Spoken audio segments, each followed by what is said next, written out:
जय श्री कृष्ण एवरीवन। कैसे हैं आप सब लोग? आई होप आप सब बहुत अच्छे होंगे, एकदम फर्स्ट क्लास। तो मैंने आपको कल पूछा था कि क्या आपको कैश फ्लो का वन शॉट चाहिए, आपने कहा चाहिए, तो ये रहा राइट। तो आज हम क्या करने वाले हैं, आज हम कैश फ्लो के जितने भी इंपॉर्टेंट कॉन्सेप्ट्स हैं उनको डिस्कस करेंगे। मैं पहले ही बता देता हूं कि ये वीडियो किनको देखनी चाहिए। सबसे पहले, अगर आपने एक बार भी कैश फ्लो पढ़ लिया है और आप कॉन्सेप्ट्स भूल गए हो, then this video is for you. आपको सारे के सारे जितने भी इंपॉर्टेंट कॉन्सेप्ट्स हैं, इन्वेस्टिंग में जो चीज़ें आपको ध्यान रखनी होती है, फाइनेंसिंग में ध्यान रखनी होती है, ऑपरेटिंग में ध्यान रखनी होती है, वो सब के सब मैं आपको इस वीडियो में बताने वाला हूँ। सेकंड, अगर मान लो किसी का वाइवा है, प्रैक्टिकल्स हो रहे हैं, ये सर नेक्स्ट वीक से शुरू हो रहे हैं, तो ये वीडियो तो आपको बहुत हेल्प करने वाली है, क्योंकि इन्हीं चीज़ों में से आपसे क्वेश्चंस पूछे जाएंगे। जो जो कॉन्सेप्ट्स हम डिस्कस करेंगे वो कॉन्सेप्ट एक बार आपको रिवाइज हो गए, आपने एक बार दिमाग में फिट कर लिए, बस वही आएगा वाइवा प्रैक्टिकल्स में और कुछ नहीं आएगा, क्योंकि हम पूरा चैप्टर रिवाइज करेंगे राइट। इस वीडियो में हम बहुत सारे क्वेश्चंस की प्रैक्टिस नहीं करेंगे, मैं आपको क्वेश्चंस करवाऊंगा, बिल्कुल करवाऊंगा, लेकिन हमारा मेन फोकस किस पे होगा सर? कॉन्सेप्ट्स पे होगा, है ना। कि भाई एक बार फटाफट से कॉन्सेप्ट रिवाइज कर दे। मैं सारे चैप्टर्स के इंपॉर्टेंट क्वेश्चंस आपको करवाने वाला हूं। तो कैश फ्लो के फुल फ्लेज क्वेश्चंस जो बोर्ड्स में आ सकते हैं वो वाले क्वेश्चंस भी करवाऊंगा, लेकिन अगेन क्योंकि वन शॉट वीडियो है, कोशिश करेंगे जितना जल्दी खत्म कर सके, जितना जल्दी हम कॉन्सेप्ट्स को रिवाइज कर सके।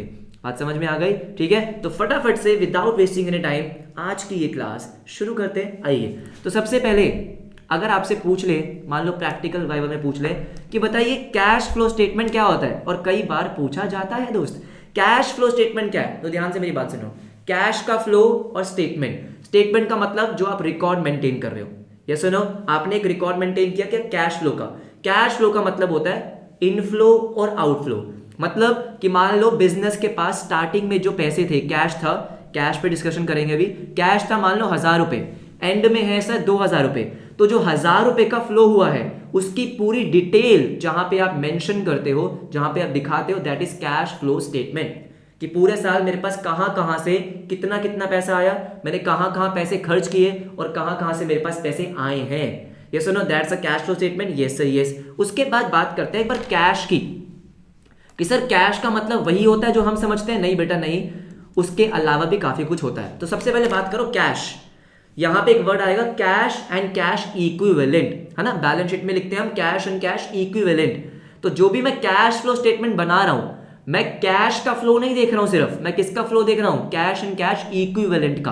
कि कैश एंड कैश इक्विवेलेंट में जो चेंज आया, जो उसके ओपनिंग और क्लोजिंग बैलेंस में चेंज आया, वो चेंज कहां से आया? तो बात करते हैं सबसे पहले कैश की। कैश मतलब जो पैसा जेब में पड़ा है या जो बैंक में पड़ा हुआ है। जो पैसा मेरे जेब में पड़ा है, जो बैंक में पड़ा हुआ है, मैं जब चाहूं बैंक से विड्रॉ कर सकता हूं, वो होता है नॉर्मल कैश। ये सबको पता है, लेकिन इंपॉर्टेंट चीज है cash equivalent. Sir cash equivalent का मतलब क्या होता है? वो सारी चीजें जो हम कैश के इक्वल मानते हैं। कौन सी चीजें मानते हैं? तो अगर आपने कोई इन्वेस्टमेंट करी है, सर क्या करी है? कोई इन्वेस्टमेंट करी है जो हाईली मार्केटेबल है, sir highly liquid instruments. Highly liquid instruments का मतलब होता है जब चाहो आप उसको कैश में कन्वर्ट कर सकते हो। यस नो सर, हम जब चाहे उसको कैश में कन्वर्ट कर सकते हैं। हाँ, आपने मार्केट में बेचा और आपको पैसे मिल गए। दूसरी चीज, उसमें वैल्यू के चेंज होने का कोई रिस्क नहीं होना चाहिए। सर पहली क्या है? मार्केटेबल होनी चाहिए, जब चाहो बेचा, readily convertible in cash. Second, change, जो वैल्यू का चेंज है वो नहीं होना चाहिए। ऐसा नहीं होना चाहिए कि आज वो इन्वेस्टमेंट 1000 रुपए की है, कल वो 600 रुपए की हो गई या 1500 रुपए की होगी। नहीं, स्टेबल वैल्यू होनी चाहिए, उसी को हम कैश में इंक्लूड करते हैं। जैसे कमर्शियल पेपर्स, ट्रेजरी बिल। अब यहां पे आपको एक चीज हमेशा ध्यान रखनी है कि बैलेंस शीट में अगर आपको दिया करंट इन्वेस्टमेंट या शॉर्ट टर्म इन्वेस्टमेंट, क्या बोला मैंने? अगर आपको बैलेंस शीट में क्या दिया सर?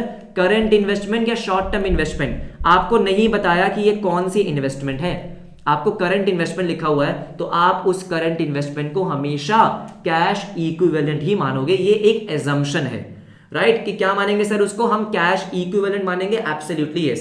क्या बात समझ में आती है? शॉर्ट टर्म इन्वेस्टमेंट हो या करंट इन्वेस्टमेंट हो, ठीक है सर, ठीक है। उसके बाद जैसे मैंने आपको बोला, कैश फ्लो का मतलब क्या होता है? इनफ्लो और आउटफ्लो। पैसे का आना, इनफ्लो, कि जब बिजनेस में पैसा आ रहा है, जैसे सेल हो गई, आपने गुड्स की सेल करी है, डेटर से पैसा आया, आपने शेयर इशू कर दिए तो पैसा आया, कहीं से लोन ले लिया, मशीनरी बेच दी, तो ये सब क्या है सर? कैश का इनफ्लो है राइट। आउटफ्लो मतलब जब पैसा जा रहा है, पैसा खर्च हो रहा है, बड़ा बुरा लगता है। ये सुनो, आपने सर सैलरी पे करी, गुड्स परचेज करे, मशीनरी खरीदी, ये सुनो, वो सब क्या है सर? आपका कैश का आउटफ्लो है, बिल्कुल सही। अब सर जो भी हमारा कैश का फ्लो होता है वो जनरली 3 एक्टिविटीज में होता है। बिजनेस में जो एक्टिविटीज होती है, जो भी बिजनेस ट्रांजैक्शंस होती है, उनको हम 3 एक्टिविटीज में क्लासिफाई कर सकते हैं। पहला ऑपरेटिंग, सेकंड इन्वेस्टिंग और तीसरा फाइनेंसिंग। ये कोई ऑर्डर नहीं है, किसी भी ऑर्डर में आप बोल सकते हो, इन्वेस्टिंग, फाइनेंसिंग, ऑपरेटिंग। इन तीनों को ही हमको पढ़ना होता है, बिल्कुल पढ़ना होता है। तीनों का मतलब क्या होता है एक एक करके डिस्कस करेंगे। और हम शुरू करने वाले हैं सर किससे? हम शुरू करेंगे बेटा फाइनेंसिंग से। किससे शुरू करेंगे? फाइनेंसिंग से। हम शुरू करेंगे फाइनेंसिंग से। आओ, ऐसे ही बेटा मुझे लगता है पहले फाइनेंसिंग समझना आसान होता है। देखो, अगर हम बात करें फाइनेंसिंग एक्टिविटी की, तो भाई फाइनेंस का मतलब होता है पैसे का आना जाना, लेन देन। अपने बिजनेस को फाइनेंस करना मतलब बिजनेस करने के लिए पैसा चाहिए। हाँ, तो बिजनेस को पैसा 2 जगह से मिलता है सर। बिजनेस को पैसे 2 जगह से मिलते हैं, एक तो अपने घर से मिलते हैं और एक बाहर वालों से मिलते हैं। बिल्कुल सही बात है। या तो आप अपने पेरेंट्स से पैसे लेते हो, पेरेंट्स से, यस, या दोस्तों से उधार लेते हो। वैसे ही बिजनेस के कुछ घर वाले लोग होते हैं और कुछ बाहर वाले होते हैं। सर घर वाले लोगों को क्या बोलते हैं? Share holders. तो जब शेयर होल्डर्स बिजनेस में पैसा इन्वेस्ट करते हैं, जिसको हम क्या बोलते हैं? Share capital. जब शेयर होल्डर्स पैसा इन्वेस्ट करेंगे तो उसको शेयर कैपिटल बोलेंगे। हाँ सर, हाँ। दूसरा, अगर आप कहीं बाहर से लोन ले रहे हो, जिसको हम क्या बोलते हैं सर? बोरोइंग्स बोलते हैं। क्या बोलते हैं? बोरोइंग्स। तो उसको हम क्या बोलेंगे सर? उसको बोलेंगे जब बाहर से पैसा लिया, लोन लिया, राइट। मैंने क्या बोला? अगर शेयर से पैसा आ रहा है, शेयर कैपिटल, राइट। और दूसरा जो बोरिंग्स होती है। अब जो पैसा बोरो किया है वो शॉर्ट टर्म भी हो सकता है, वो लॉन्ग टर्म भी हो सकता है। मतलब जैसे डिबेंचर्स होते हैं, डिबेंचर्स लॉन्ग टर्म के लिए होते हैं कि भाई लोगों ने आपको पैसे दिए हैं लॉन्ग टर्म के लिए, 3 साल 5 साल के लिए। बैंक से लोन लिया सर लॉन्ग टर्म के लिए, हाँ, लेकिन शॉर्ट टर्म बोरिंग भी हो सकती है सर, बिल्कुल हो सकती है। शॉर्ट टर्म बोरिंग का मतलब क्या होता है? शॉर्ट टर्म बोरिंग का मतलब होता है कि आपने मान लो बैंक ओवरड्राफ्ट। बैंक ओवरड्राफ्ट मतलब बैंक से छोटा मोटा लोन ले लिया और शॉर्ट टर्म के लिए लोन ले लिया, उधार लिया है। हाँ, तो आपने कहीं से भी उधार लिया है, राइट। उससे ये मैटर नहीं करता कि शॉर्ट टर्म है या लॉन्ग टर्म, नहीं, उधार लिया है, हाँ, इसका मतलब वो फाइनेंसिंग एक्टिविटी है। ठीक है, शॉर्ट टर्म बोरिंग हो, लॉन्ग टर्म बोरिंग हो, शेयर कैपिटल हो, कोई भी हो। अब शेयर कैपिटल इक्विटी शेयर भी हो सकते हैं, प्रेफरेंस शेयर भी हो सकते हैं, फर्क नहीं पड़ता। पैसा मिला, हाँ पैसा मिला।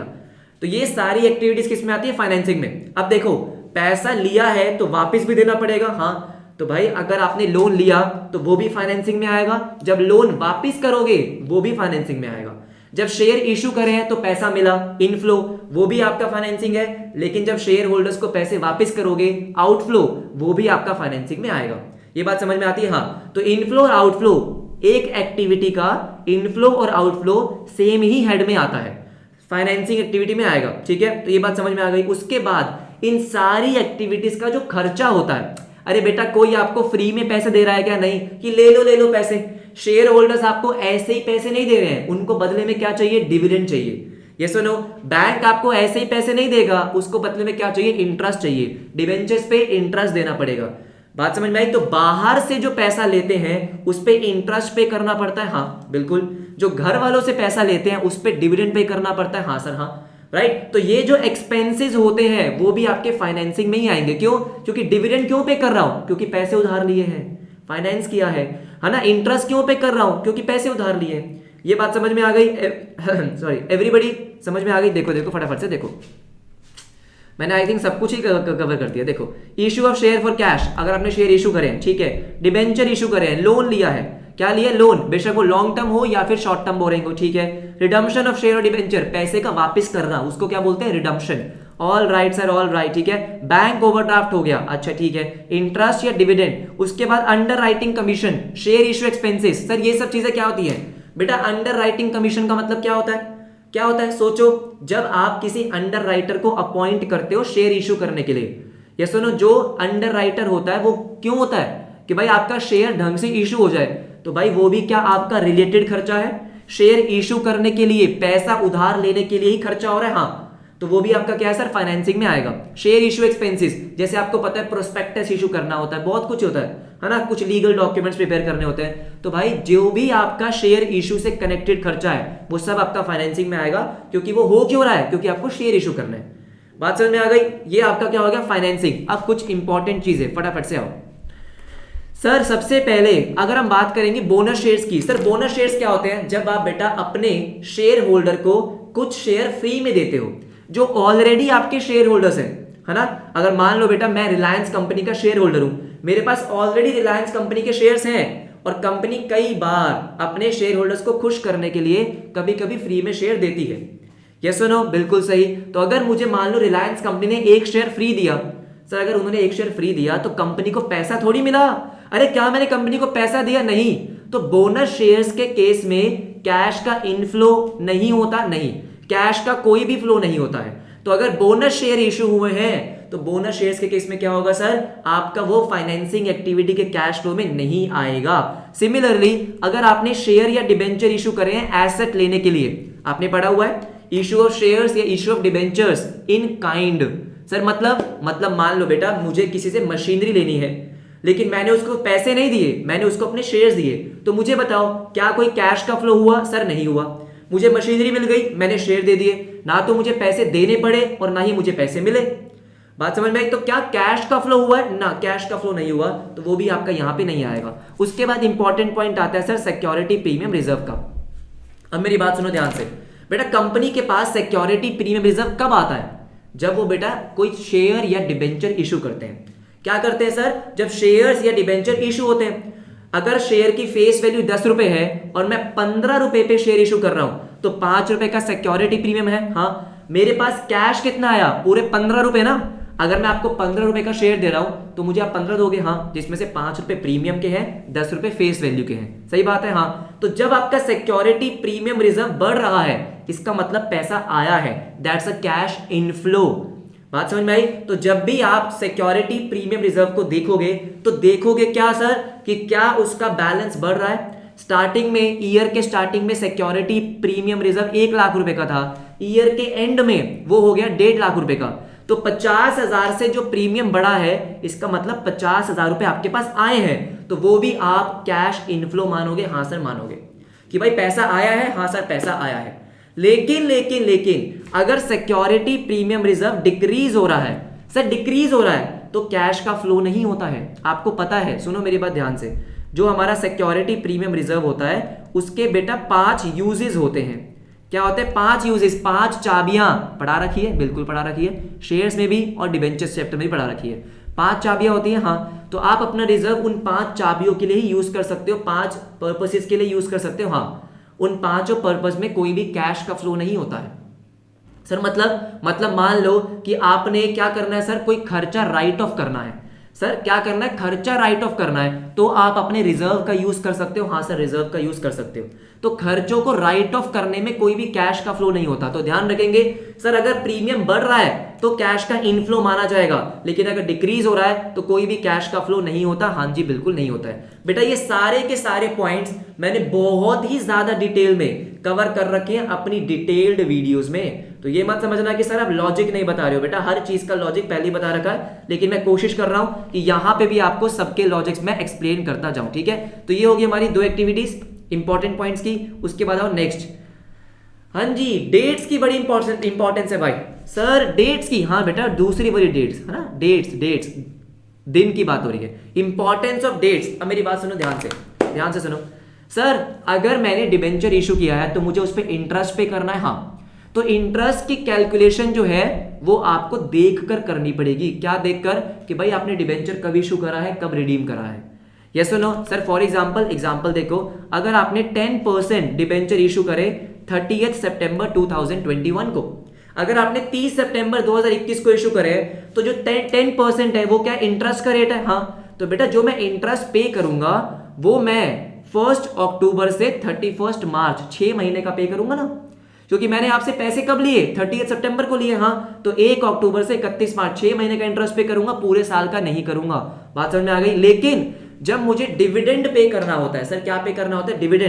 डिविडेंड के पेमेंट के टाइम पे ये टाइम पीरियड कंसीडर नहीं होता है। ये इंपॉर्टेंट चीजें हैं, सारे इंपॉर्टेंट पॉइंट्स कवर करूंगा बेटा। ये नोट्स बनाने में बहुत मेहनत लगी है, एक एक इंपॉर्टेंट पॉइंट मैंने लिखा है आपके लिए कि कोई मिस ना हो जाए। ठीक है, मैंने क्या बोला सर? इंटरेस्ट के पेमेंट के लिए आपको टाइम पीरियड कंसीडर करना होता है, क्योंकि इंटरेस्ट अकॉर्डिंग टू टाइम पे होता है। डिविडेंड जो है, डिविडेंड का मतलब क्या होता है? प्रॉफिट का डिस्ट्रीब्यूशन। डिविडेंड मतलब प्रॉफिट का डिस्ट्रीब्यूशन। बेटा वहां पे कोई भी टाइम पीरियड कंसीडर नहीं होता है, आप नॉर्मली बस डिविडेंड पे कर देते हो।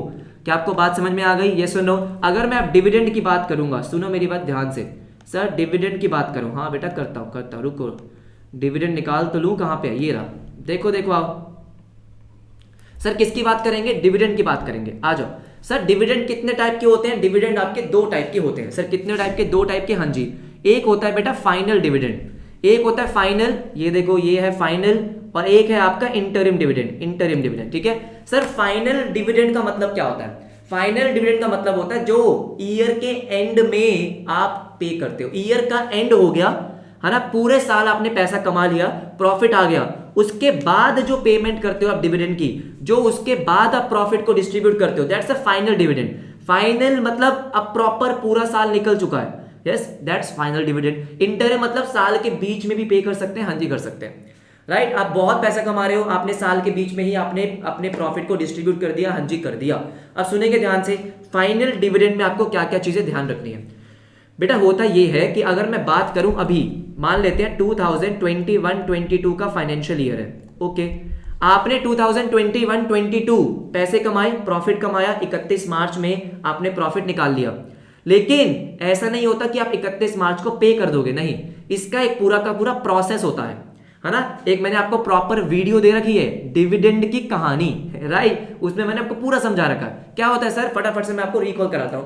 क्या होगा सर, पहले जो आपके बोर्ड ऑफ डायरेक्टर्स होते हैं, कंपनी के डायरेक्टर्स होते हैं, वो डिविडेंड प्रपोज्ड करते हैं। प्रपोज मतलब एक प्रपोजल तैयार करते हैं कि भाई हमें लगता है कि इतना डिविडेंड पे होना चाहिए। अच्छा, वो प्रपोजल शेयर होल्डर्स के पास जाता है, शेयर होल्डर्स फिर उसको अप्रूव करते हैं, और तब जाके कंपनी अपने शेयर होल्डर्स को डिविडेंड पे करती है। तो इस पूरे प्रोसेस में बहुत टाइम लगता है, हाँ सर हाँ। तो 2021 और 22 का डिविडेंड है वो एक्चुअली अगले साल पे होता है।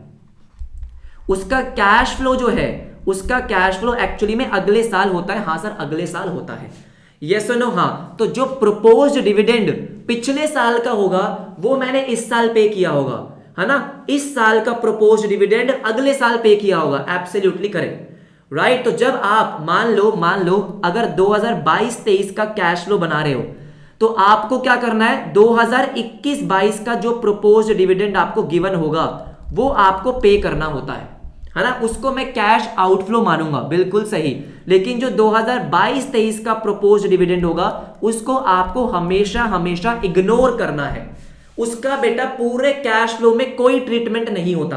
करंट ईयर के डिविडेंड का कोई भी ट्रीटमेंट नहीं होता, करंट ईयर के प्रपोज्ड डिविडेंड का कोई ट्रीटमेंट नहीं होगा, नहीं, पिछले साल का डिविडेंड इस साल पे होगा। क्या ये बात समझ में आई, हाँ। लेकिन अगर मैं बात करता हूं इंटरिम डिविडेंड की, तो दोस्त इंटरिम डिविडेंड साल के बीच में पे हो सकता है, हाँ। मान लो 2022-23 में ही, 2022-23 में 1 अक्टूबर को कंपनी ने बोला कि हम इंटरिम डिविडेंड पे कर रहे हैं, हाँ, तो अगले 7 दिनों में कंपनी पे कर देती है। तो यहां पे कोई भी झंझट नहीं है, जिस साल आपने इंटरिम डिविडेंड देना है उसी साल आप पे कर देते हो, हाँ उसी साल आप पे कर देते हो। क्या आपको बात समझ में आ गई? आओ फटाफट से वापस इधर देखो, मैं आपको यहां पे एक एग्जांपल करवाता हूं, देखो देखो देखो, फटाफट से देखेंगे एवरीबॉडी। देखो एग्जांपल क्या है सर, एक तो है 12% प्रेफरेंस शेयर कैपिटल, सॉरी, ठीक है सर, एक क्या है आपका 12% preference share capital, yes sir yes. इसका आपको दो बैलेंस गिवन है, एक ये है ओपनिंग बैलेंस क्योंकि ये 2021 का बैलेंस है, और ये आपका 2022 के एंड का बैलेंस है, राइट। हमारा करंट ईयर कौन सा है, 21-22, ऑल राइट। ओपनिंग बैलेंस और क्लोजिंग बैलेंस आपको गिवन है। तो ईयर के स्टार्टिंग में 2 लाख रुपए थे आपके पास प्रेफरेंस शेयर्स में, और 1 लाख रुपए थे एंड में। इसका मतलब क्या हुआ होगा सर, इसका मतलब आपने इस साल 1 लाख रुपए वापस करे हैं शेयर होल्डर्स को, हाँ जी। अब बेटा मुझे एक बात बताओ, ये 12% क्या है सर, डिविडेंड का रेट है, राइट, ठीक है। तो मुझे बताओ सर, आपने डिविडेंड इस साल कितना पे किया होगा, तो ध्यान से मेरी बात सुनो, आपने पिछले साल प्रपोज किया होगा, हाँ, और इस साल पे करना है। तो बेटा पिछले साल आपके शेयर होल्डर्स कितने थे, 2 लाख, ये सुनो, हाँ। तो जो फाइनल डिविडेंड होता है क्या होता है सर, जो हमारा फाइनल डिविडेंड होता है, क्या होता है फाइनल डिविडेंड, वो हमेशा आपके ओपनिंग बैलेंस पे होता है। क्या बोला मैंने कि सर फाइनल डिविडेंड हमेशा ओपनिंग बैलेंस पे होगा, क्यों, क्योंकि बेटा पिछले साल आपने डिविडेंड प्रपोज किया था, हाँ, पिछले साल कितने शेयर्स थे, जो मेरे इस साल के ओपनिंग में आ रहे होंगे, हाँ। तो ध्यान रखेंगे कि फाइनल डिविडेंड जो आपको पे करना है वो हमेशा आपको ओपनिंग बैलेंस पे करना है। तो 12% किसका निकालूंगा मैं, 2 लाख का निकालूंगा, बिल्कुल 2 लाख का ही निकालूंगा, ये बात समझ में आ गई? हाँ सर ये बात समझ में आ गई, ठीक है। उसके बाद आते हैं सेकंड। आपको मैंने सेकंड केस क्या दे रखा है कि इक्विटी शेयर आपको दिख रहे हैं, ओपनिंग में 3 लाख रुपए थे, ठीक है, और क्लोजिंग में 3,50,000 रुपए हैं। ओपनिंग में 3 लाख, क्लोजिंग में 3,50,000, अगेन राइट। डिविडेंड फाइनल वाला तो मैं 3 लाख पे करूंगा, ठीक है, लेकिन यहां पे क्वेश्चन क्या है, इक्विटी शेयर जो आपने इशू करे हैं वो 31 अक्टूबर को करें। सर कब करें? 31 अक्टूबर को। और जो इंटरिम डिविडेंड है वो 15% आपने कब पे किया? ये बेटा 2022 कर लो इसको, राइट। सर कब पे किया है? 15% वाज पेड ऑन 31 जनवरी 2022। अब मेरी बात सुनो ध्यान से। सर इंटरिम डिविडेंड आपने जिस दिन पे किया है उस दिन जितने शेयर थे उसी पे करूंगा। सोचो भाई सोचो, इंटरिम डिविडेंड जो मुझे पे करना है 15%, मैंने कब पे किया? 31 जनवरी 2022 को। तो 31 जनवरी 2022 को मेरे पास जितने शेयर होंगे क्या मैं उसी पे करूंगा? हाँ सर हाँ, राइट। तो देखो ध्यान से, आपके पास स्टार्टिंग में 3 लाख के थे, लेकिन आपने फिर उसके बाद 50,000 के इशू करे, 50,000 के आपने और शेयर इशू करे हैं, तभी आपके पास क्लोजिंग में 3,50,000 के आ रहे हैं। हाँ सर आपने इशू कब करे हैं? 31 अक्टूबर को। तो बेटा जब आपने इंटरिम डिविडेंड डिक्लेयर किया तब आपके पास कितने शेयर थे? पूरे 3,50,000। हाँ तो आप 3,50,000 पे 15% पे करेंगे। तो सर इसका कंक्लूजन क्या निकलता है कि फाइनल डिविडेंड हमेशा ओपनिंग बैलेंस पे करना है, और इंटरिम डिविडेंड जो है वो आपको जो पे करना है जिस दिन आप पे कर रहे हो उस दिन कितने शेयर थे उस पे करना है। इतनी सी बात है? हाँ सर इतनी सी बात है। अब सवाल आता है, क्वेश्चन आता है कि सर अगर हमको ये गिवन ही ना हो कि आपने शेयर इशू कब करे हैं या शेयर रिडीम कब करे हैं, तो आप क्या मानोगे? आप हमेशा ये मानोगे कि सर वो हमेशा एंड में हुआ है, एंड ऑफ द ईयर। अगर मान लो इस क्वेश्चन में ये डेट गिवन ही ना होती 31 अक्टूबर, तो मैं क्या मानता कि ये 50,000 आपने 31 मार्च 2022 को इशू करे हैं, प्योर एजम्पशन। अगर क्वेश्चन में इंफॉर्मेशन नहीं है तो मैं क्या एज्यूम कर रहा हूं? सर मैं ये एज्यूम कर रहा हूं कि आपने ईयर के एंड में इशू करे हैं, राइट। तो अगर ईयर के एंड में इशू करे हैं तो मैं इंटरिम डिविडेंड किस पे करूंगा? 3 लाख पे। बात समझ में आ गई? आई होप आपको ये बात क्लियर हो गई होगी, क्योंकि इस पॉइंट में बहुत सारे बच्चों को दिक्कत होती है। हाँ सर बहुत सारे बच्चों को दिक्कत होती है, ये बात तो सही है। यस और नो? बिल्कुल सही। तो फाइनेंसिंग में जितने भी इंपॉर्टेंट पॉइंट्स थे वो सब मैंने आपको बता दिए, एब्सोल्युटली यस, ठीक है। जितने इंपॉर्टेंट पॉइंट थे सब बता दिए। अब आते हैं बेटा नेक्स्ट इन्वेस्टिंग एक्टिविटी पे। आ जाओ आ जाओ फटाफट से देखो। Okay so investing activities now देखो, पैसा आ गया, अरे बिजनेस में पैसा आ गया, नहीं आ गया? आ गया ना, फाइनेंस हो चुका है, उधार मांग ली, शेयर होल्डर से ले लिए, सब कुछ हो गया। हाँ अब उस पैसे का क्या करोगे? सर इन्वेस्ट करेंगे। इन्वेस्ट किस में करेंगे? एसेट्स में। सर सबसे बड़ी इन्वेस्टमेंट एसेट्स ही होती है ऑफ कोर्स। अब एसेट्स कौन से? नॉन करंट एसेट्स, जैसे कि आपने प्लांट एंड मशीनरी खरीदा, ठीक है, लैंड एंड बिल्डिंग में इन्वेस्टमेंट किया, ऑल राइट। उसके बाद फर्नीचर खरीद सकते हो, हाँ जी खरीद सकते हैं। देन आपके पास पैसा बच गया तो आपने बाकी कंपनियों के शेयर खरीदे, आपने अब खरीदे हैं, राइट। एक होता है शेयर इशू करना, मतलब आप अपने कंपनी के शेयर दे रहे हो और पैसे ले रहे हो, दैट्स फाइनेंसिंग। जब आपके पास पैसा बहुत है और आपने किसी कंपनी के शेयर खरीदे, आपने रिलायंस कंपनी के शेयर खरीदे, टाटा के खरीदे, तो दैट्स इन्वेस्टिंग, कि आप अपना पैसा बाकी जगह इन्वेस्ट कर रहे हो, है ना। तो भाई अगर आप इन्वेस्टमेंट कर रहे हो, क्यों? या तो आप अपना बिजनेस को ग्रो करना चाहते हो या फिर आप एक्स्ट्रा इनकम जनरेट करना चाहते हो, राइट। तो जब आप किसी और कंपनी में इन्वेस्टमेंट करते हो, किसी कंपनी के डिबेंचर खरीद लिए, क्यों? क्योंकि अब आपको उसके बदले इंटरेस्ट मिलेगा, शेयर्स खरीद लिए, डिविडेंड मिलेगा, तो those are investing activities. Yes sir those are investing activities. बात समझ में आई? तो जब आपने कुछ खरीदा तो वो क्या हो रहा है? कैश का आउटफ्लो हो रहा है। मशीनरी खरीदी, पैसा गया, आउटफ्लो। लैंड एंड बिल्डिंग खरीदा, आउटफ्लो। शेयर्स खरीदे, आउटफ्लो। किसी को लोन दिया, है ना, किसी को लोन की जरूरत है, एम्प्लॉइज को लोन की जरूरत है, आपने उनको लोन दिया, वो आपको इंटरेस्ट देंगे बदले में, हाँ, तो ये भी क्या है? इन्वेस्टमेंट है। जिसके अगेंस्ट में इनकम मिल रही है ना, एक्स्ट्रा इनकम, वो क्या है? इन्वेस्टमेंट है। हाँ सर हाँ। उसके बाद अगर भाई साहब प्लांट एंड मशीनरी बेच दी तो पैसा आ रहा है, इनफ्लो। लैंड एंड बिल्डिंग बेची, इनफ्लो। जो रिलायंस कंपनी के शेयर थे वो बेच दिए, पैसा आया, इनफ्लो। तो बेशक आउटफ्लो या इनफ्लो एक ही एक्टिविटी में आएगा, दैट इज इन्वेस्टिंग एक्टिविटी। अब अगर आपको क्या हो रहा है सर? कुछ इनकम जनरेट हो रही है, जैसे आपने कुछ इन्वेस्टमेंट करी है, उस पर इंटरेस्ट मिल रहा है, किसी कंपनी के डिबेंचर खरीदे थे, उस पर इंटरेस्ट मिल रहा है, यस और नो? अगर उस पर इंटरेस्ट मिल रहा है तो वो भी यहीं पे आएगा ऑफ कोर्स। जैसे फाइनेंसिंग में कोई खर्चा हो रहा था तो वो भी आपने वहीं पे डाला। तो अगर यहाँ पे कोई इनकम जनरेट हो रही है वो भी यहीं पे आएगी, क्योंकि इनकम क्यों जनरेट हो रही है, क्योंकि पैसा इन्वेस्ट किया है। देखो फटाफट से आ जाओ भाई, आ जाओ।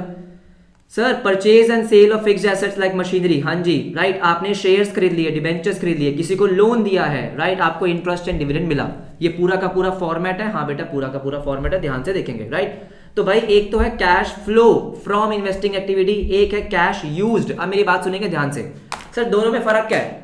अगर आपका नेगेटिव कैश फ्लो है, मतलब आपने पैसे ज्यादा खर्च करे हैं, आपने 1 लाख रुपए इन्वेस्टिंग में खर्च करे हैं, राइट, नेगेटिव है, आउटफ्लो है, हाँ, तो उसको बोलते हैं आपने इन्वेस्टिंग एक्टिविटी में कैश यूज किया है। तो अगर किसी भी एक्टिविटी में आपका जो नेट फ्लो आ रहा है वो नेगेटिव आ रहा है, उसको क्या बोलेंगे सर? उसको बोलेंगे कैश यूज्ड। बात समझ में आई? लेकिन अगर पॉजिटिव कैश फ्लो आ रहा है तो उसको क्या बोलते हैं? कैश फ्लो फ्रॉम, कि भाई कैश का फ्लो हुआ है फ्रॉम एक्टिविटीज, राइट, पॉजिटिव। ठीक है, ठीक है। तो भाई पॉजिटिव क्या हो सकते हैं? देखो, proceeds from sale of assets. Proceeds का मतलब बेचने से जो पैसा आया, ठीक है, आपने इन्वेस्टमेंट सेल करी है, राइट, आपने जब, सुनो ध्यान से आपने किसी को लोन एंड एडवांस दिए थे, किसी को लोन दिया था, उसने वापस कर दिया तो पैसा आया। यस सर, यस, ठीक है। आपने कुछ प्रॉपर्टी एज इन्वेस्टमेंट ले रखी है, कोई land and building as investment खरीद रखी है, उससे रेंट रिसीव हो रहा है, तो क्या वो इन्वेस्टमेंट है? बिल्कुल है, राइट। लोन या डिवेंचर पे इंटरेस्ट मिलना क्या है सर? इन्वेस्टमेंट है। शेयर्स पे डिविडेंड मिलना इन्वेस्टमेंट है। Yes sir, yes. अगर आप डिविडेंड पे कर रहे हो तो फाइनेंसिंग है, क्योंकि डिविडेंड क्यों पे कर रहे हो? क्योंकि आपने पैसा उधार लिया है। अगर आपको डिविडेंड मिल रहा है तो वो इन्वेस्टिंग एक्टिविटी है, क्योंकि आपने पैसा इन्वेस्ट किया है। बात समझ में आ रही है? उसके बाद सर अगर आपने एसेट्स खरीदे हैं तो वो क्या है सर? सॉरी, उसको क्या बोलेंगे? उसको बोलेंगे सर आपने परचेज किया, वो आउटफ्लो हो रहा है, राइट। आपने कुछ इन्वेस्टमेंट खरीदी है, बिल्कुल, आपने किसी को लोन दिया, तो ये सब क्या? आउटफ्लो। ये समझ गए? और नेट में अगर आपका नेगेटिव आ रहा है तो यूज लिखेंगे, और पॉजिटिव आ रहा है तो फ्रॉम लिखेंगे। अब इन्वेस्टिंग एक्टिविटी में इंपॉर्टेंट चीजें क्या क्या है? जैसे मैंने आपको फाइनेंसिंग की इंपॉर्टेंट बताया, अब इन्वेस्टिंग की इंपॉर्टेंट सबसे इंपॉर्टेंट है सर, आपको अकाउंट बनाना आना चाहिए। क्या आना चाहिए? अकाउंट बनाना। तो ध्यान से मेरी बात सुनेंगे। कोई भी अकाउंट हो, किसी भी एसेट का अकाउंट हो, मशीनरी का अकाउंट हो सकता है, हाँ सर, इन्वेस्टमेंट का अकाउंट हो सकता है, बिल्कुल हो सकता है, राइट, पेटेंट का अकाउंट हो सकता है, किसी भी चीज का अकाउंट। अकाउंट कब बनाना है? सुनो मेरी बात ध्यान से। आपको ओपनिंग बैलेंस गिवन होगा, क्लोजिंग बैलेंस गिवन होगा, राइट। मान लेते हैं आपको मशीनरी का ओपनिंग गिवन है, क्लोजिंग गिवन है, सिर्फ ओपनिंग क्लोजिंग गिवन है, राइट। मान लो ओपनिंग में मशीनरी कितनी है सर? 1 लाख रुपए। क्लोजिंग में कितनी है? 80,000। सुन लो ध्यान से, मैं किसकी बात कर रहा हूं सर? मैं बात कर रहा हूं आपकी मशीनरी की, राइट। मशीनरी हो गई, अच्छा ठीक है, बिल्डिंग हो गई, अच्छा ओके, राइट, इन सब चीजों की बात कर रहा हूं। यस, ठीक है। आपका मान लो गुडविल हो गया, यस सर, गुडविल हो गया, ये सब चीजें। अगर बेटा ओपनिंग बैलेंस मान लेते हैं, ओपनिंग कितना है? 1 लाख रुपए, ओके, और आपका क्लोजिंग कितना है? 80,000। हाँ, तो इसका मतलब बैलेंस कम हो रहा है, हाँ सर बैलेंस कम हो रहा है। अब सुनो मेरी बात ध्यान से, सर बैलेंस कम हो रहा है इसका मतलब बेचा होगा? नहीं सर, नहीं, हम इसको सेल कंसिडर नहीं करेंगे कि भाई आपका बैलेंस कम हो गया तो आपको क्या लगेगा कि सर बेचा होगा। नहीं बेटा, सुनो, आपने मशीनरी यूज करी है, हाँ, तो बेटा उस पर तो डेप्रीसिएशन लगा होगा ना, तो ये 20,000 का जो डिफरेंस आ रहा है उसको मैं क्या मानूंगा? डेप्रीसिएशन। अगर कोई भी एडजस्टमेंट गिवन नहीं है, सिर्फ ओपनिंग और क्लोजिंग बैलेंस गिवन है। बात समझ में आ रही है? सर बिल्डिंग, उस पर लगता है डेप्रीसिएशन, हाँ सर लगता है। गुडविल, उस पर लगता है, हाँ सर लगता है। लेकिन लेकिन लेकिन मान लो बेटा आपको क्या गिवन है? लैंड आपको गिवन है इन्वेस्टमेंट, हाँ। अब सुनो ध्यान से, क्या लैंड आपकी डेप्रिशिएट होती है? ना जी ना। सर अगर लैंड का ओपनिंग बैलेंस 1 लाख रुपए है, क्लोजिंग 80,000 रुपए है, तो क्या लैंड डेप्रिशिएट होती है? अजी नहीं होती। तो ये जो बैलेंस डिक्रीज हो रहा है, तो लैंड के केस में क्या मानेंगे सर? सेल मानेंगे, कि आपने सेल करी है। इन्वेस्टमेंट डेप्रिशिएट नहीं मानते हम, राइट, तो उसको क्या मानेंगे? सेल मानेंगे। तो अगर आपको सिर्फ ओपनिंग और क्लोजिंग बैलेंस गिवन है और वैल्यू डिक्रीज हो रही है, मतलब ओपनिंग बैलेंस ज्यादा है, क्लोजिंग कम है, तो आपको देखना पड़ेगा कि एसेट कौन सा है। अगर ऐसा एसेट है जिसपे डेप्रिसिएशन लगता है, जैसे गुडविल है, तो गुडविल पे एमोर्टाइजेशन लगता है। सर क्या लगता है? एमोर्टाइजेशन। तो अगर गुडविल की वैल्यू कम हो रही है तो हम क्या मानते हैं सर? वो एमोर्टाइजेशन हुआ है, एमोर्टाइज हुई है। जैसे टैंजिबल एसेट में डेप्रिसिएशन बोलते हैं, इनटैंजिबल में एमोर्टाइजेशन बोलते हैं। बात एक ही है कि वैल्यू का कम होना। ये बात समझ में आ गई? हाँ। अब देखते हैं अकाउंट कैसे बनता है। देखो सर, देखो, सबसे पहले ओपनिंग बैलेंस, एसेट का ओपनिंग बैलेंस कहां लिखते हैं सर? डेबिट साइड पे, ये सबको पता है। क्लोजिंग बैलेंस क्रेडिट साइड पे, हाँ। अब अगर आपको एडजस्टमेंट गिवन है, ध्यान से सुन लो मेरी बात, अगर किसी भी एसेट की कोई भी एडजस्टमेंट गिवन है, मान लो आपको एडजस्टमेंट में डेप्रिसिएशन गिवन है, आपको गिवन है कि आपने कुछ परचेज किया है, आपको गिवन है आपने कुछ सेल किया है, in any case, in any adjustment, आपको अकाउंट हमेशा ही बनाना है, क्योंकि वो आपके साथ छुपन छुपाई खेलते हैं, कुछ ना कुछ आपको छुपा हुआ मिलेगा, हिडन मिलेगा, राइट। तो आपको हमेशा बनाना है। जैसे for example sir, for example मान लेते हैं, मैंने यहाँ पे एग्जांपल्स लिए हुए हैं, तो मैं आपको एग्जांपल्स करवाऊंगा। आपको ओपनिंग बैलेंस गिवन है, हाँ, आपको क्लोजिंग बैलेंस गिवन है, और आपको गिवन है डेप्रिसिएशन। क्या गिवन है सर? डेप्रिसिएशन। डेप्रिसिएशन कहाँ लिखते हैं? क्रेडिट साइड पे। वैल्यू कम होती है ना, वैल्यू कम हो रही है तो क्रेडिट साइड पे, यस सर यस। कहाँ लिखते हैं? क्रेडिट साइड पे। अब मान लो और कुछ भी गिवन नहीं है सर, और कुछ भी गिवन नहीं है, नहीं, तो अगर आपकी बैलेंसिंग फिगर कहां पे आ रही है सर? डेबिट साइड पे आ रही है, तो उसको क्या मानते हैं? परचेज, है ना। आपने अकाउंट बना लिया, ओपनिंग बैलेंस लिखा, क्लोजिंग लिखा, डेप्रिसिएशन लिखा, हाँ। अब दोनों साइड मैच होनी चाहिए। क्या होनी चाहिए सर? दोनों साइड मैच होनी चाहिए। अगर दोनों साइड मैच नहीं हो रही, राइट, और आपका बैलेंसिंग फिगर कहां पे आ रहा है? डेबिट साइड पे आ रहा है, तो उसको क्या बोलते हैं सर? परचेज। और अगर आपका बैलेंसिंग फिगर कहां पे आ रहा है? क्रेडिट साइड पे आ रहा है, तो उसको क्या बोलेंगे सर? सेल बोलेंगे। क्या बोलेंगे? सेल बोलेंगे। हाँ जी, बिल्कुल सही, ठीक है। मैं आपको एग्जांपल्स करवाऊंगा। देखो क्या लिखा मैंने, if balancing amount is coming on the debit side, तो उसको हमेशा परचेज मानने का है, और अगर क्रेडिट साइड पे गिवन है, राइट, तो या तो वो सेल होगा या डेप्रिसिएशन। सर ऐसे कैसे? मैंने आपको क्या बोला, अगर सुन लो, अगर मशीनरी, बिल्डिंग, गुडविल ऐसी कोई एसेट है जो डेप्रिशिएट होती है, तो हम उसको डेप्रिसिएशन मानते हैं, हाँ सर हाँ। और अगर इन्वेस्टमेंट या लैंड है तो उसको सेल मानते हैं, बिल्कुल सही बात है। आओ फटाफट से नेक्स्ट। मैंने आपको यहाँ पे एग्जांपल्स दे रखे। सॉरी बेटा, थोड़ा गला खराब है, क्योंकि ठंड बहुत हो रही है ना भाई। ठंड बहुत ज्यादा हो रही है तो गला तो खराब हो ही जाता है। देखो सर, आपको एग्जाम्पल गिवन है, एग्जाम्पल क्या गिवन है फटाफट से मैं आपको दिखाता हूँ। आपको बोला है Mars limited plant and machinery है, ठीक है, जिसका return down value, return down value का मतलब क्या होता है बेटा, कि वो वैल्यू जिसमें से डेप्रिसिएशन आप पहले से माइनस करते हुए आ रहे हो, है ना, राइट, ठीक है। कितना है सर? 9,60,000। तो ओपनिंग बैलेंस आपका आ गया 960, ठीक है। क्लोजिंग बैलेंस है 1050, हाँ सर क्लोजिंग बैलेंस है 1050, कोई दिक्कत नहीं है। आपको डेप्रिसिएशन ऑलरेडी गिवन है कि इस साल आपने कितना डेप्रिसिएशन लगाया सर? 35,000, तो डेप्रिसिएशन आपने लिख दिया 35,000, कोई दिक्कत नहीं है। उसके बाद in the beginning of the year आपको बोला कि साल के शुरुआत में एक part of plant was sold for 45,000। आपने एक प्लांट बेचा 45,000 का, बेचा 45,000 का मतलब कि आपको पैसे मिले 45,000, तो बेचा है क्रेडिट साइड पे आता है, यस सर। जब भी एसेट कम होता है तो क्रेडिट साइड पे आता है, बढ़ता है तो डेबिट साइड पे आता है। तो आपने यहाँ पे लिखा बाय बैंक 45,000, यस, जिसकी रिटर्न डाउन वैल्यू 30,000 थी। सर कहने का मतलब क्या है इसका, कि भाई एक आपके पास प्लांट था जिसकी कॉस्ट, जिसकी वैल्यू आज 30,000 रुपए थी, आपने बेची 45 पे, 45 पे, तो मतलब सर 15,000 रुपए का गेन हुआ है। गेन कहां लिखते हैं सर? हम हमेशा डेबिट साइड पे लिखते हैं, टू गेन ऑन सेल। एक एक चीज का वैसे तो मैंने प्रॉपर लॉजिक आपको डिटेल्ड वीडियोस में दे रखा है, अभी हमको फटाफट से बस रिवाइज करना है, right. Sir gain debit side पे आता है और आपका लॉस क्रेडिट साइड पे आता है, हाँ सर हाँ। यहाँ पे 15,000 का गेन हो गया, हाँ, तो ये सब चीजें आपने लिख दी, हाँ सर ये सब चीजें मैंने लिख दी। उसके बाद अगर मेरा बेटा दोनों साइड का टोटल मैच नहीं हो रहा, इस केस में नहीं हो रहा था, हाँ, तो जो भी बैलेंसिंग फिगर आ रही है वो कहां पे आ रही है? डेबिट साइड पे आ रही है। तो डेबिट साइड पे जो बैलेंसिंग फिगर आई उसको मैं क्या मानूंगा? परचेजेस, जो आपने मशीनरी परचेज करी है।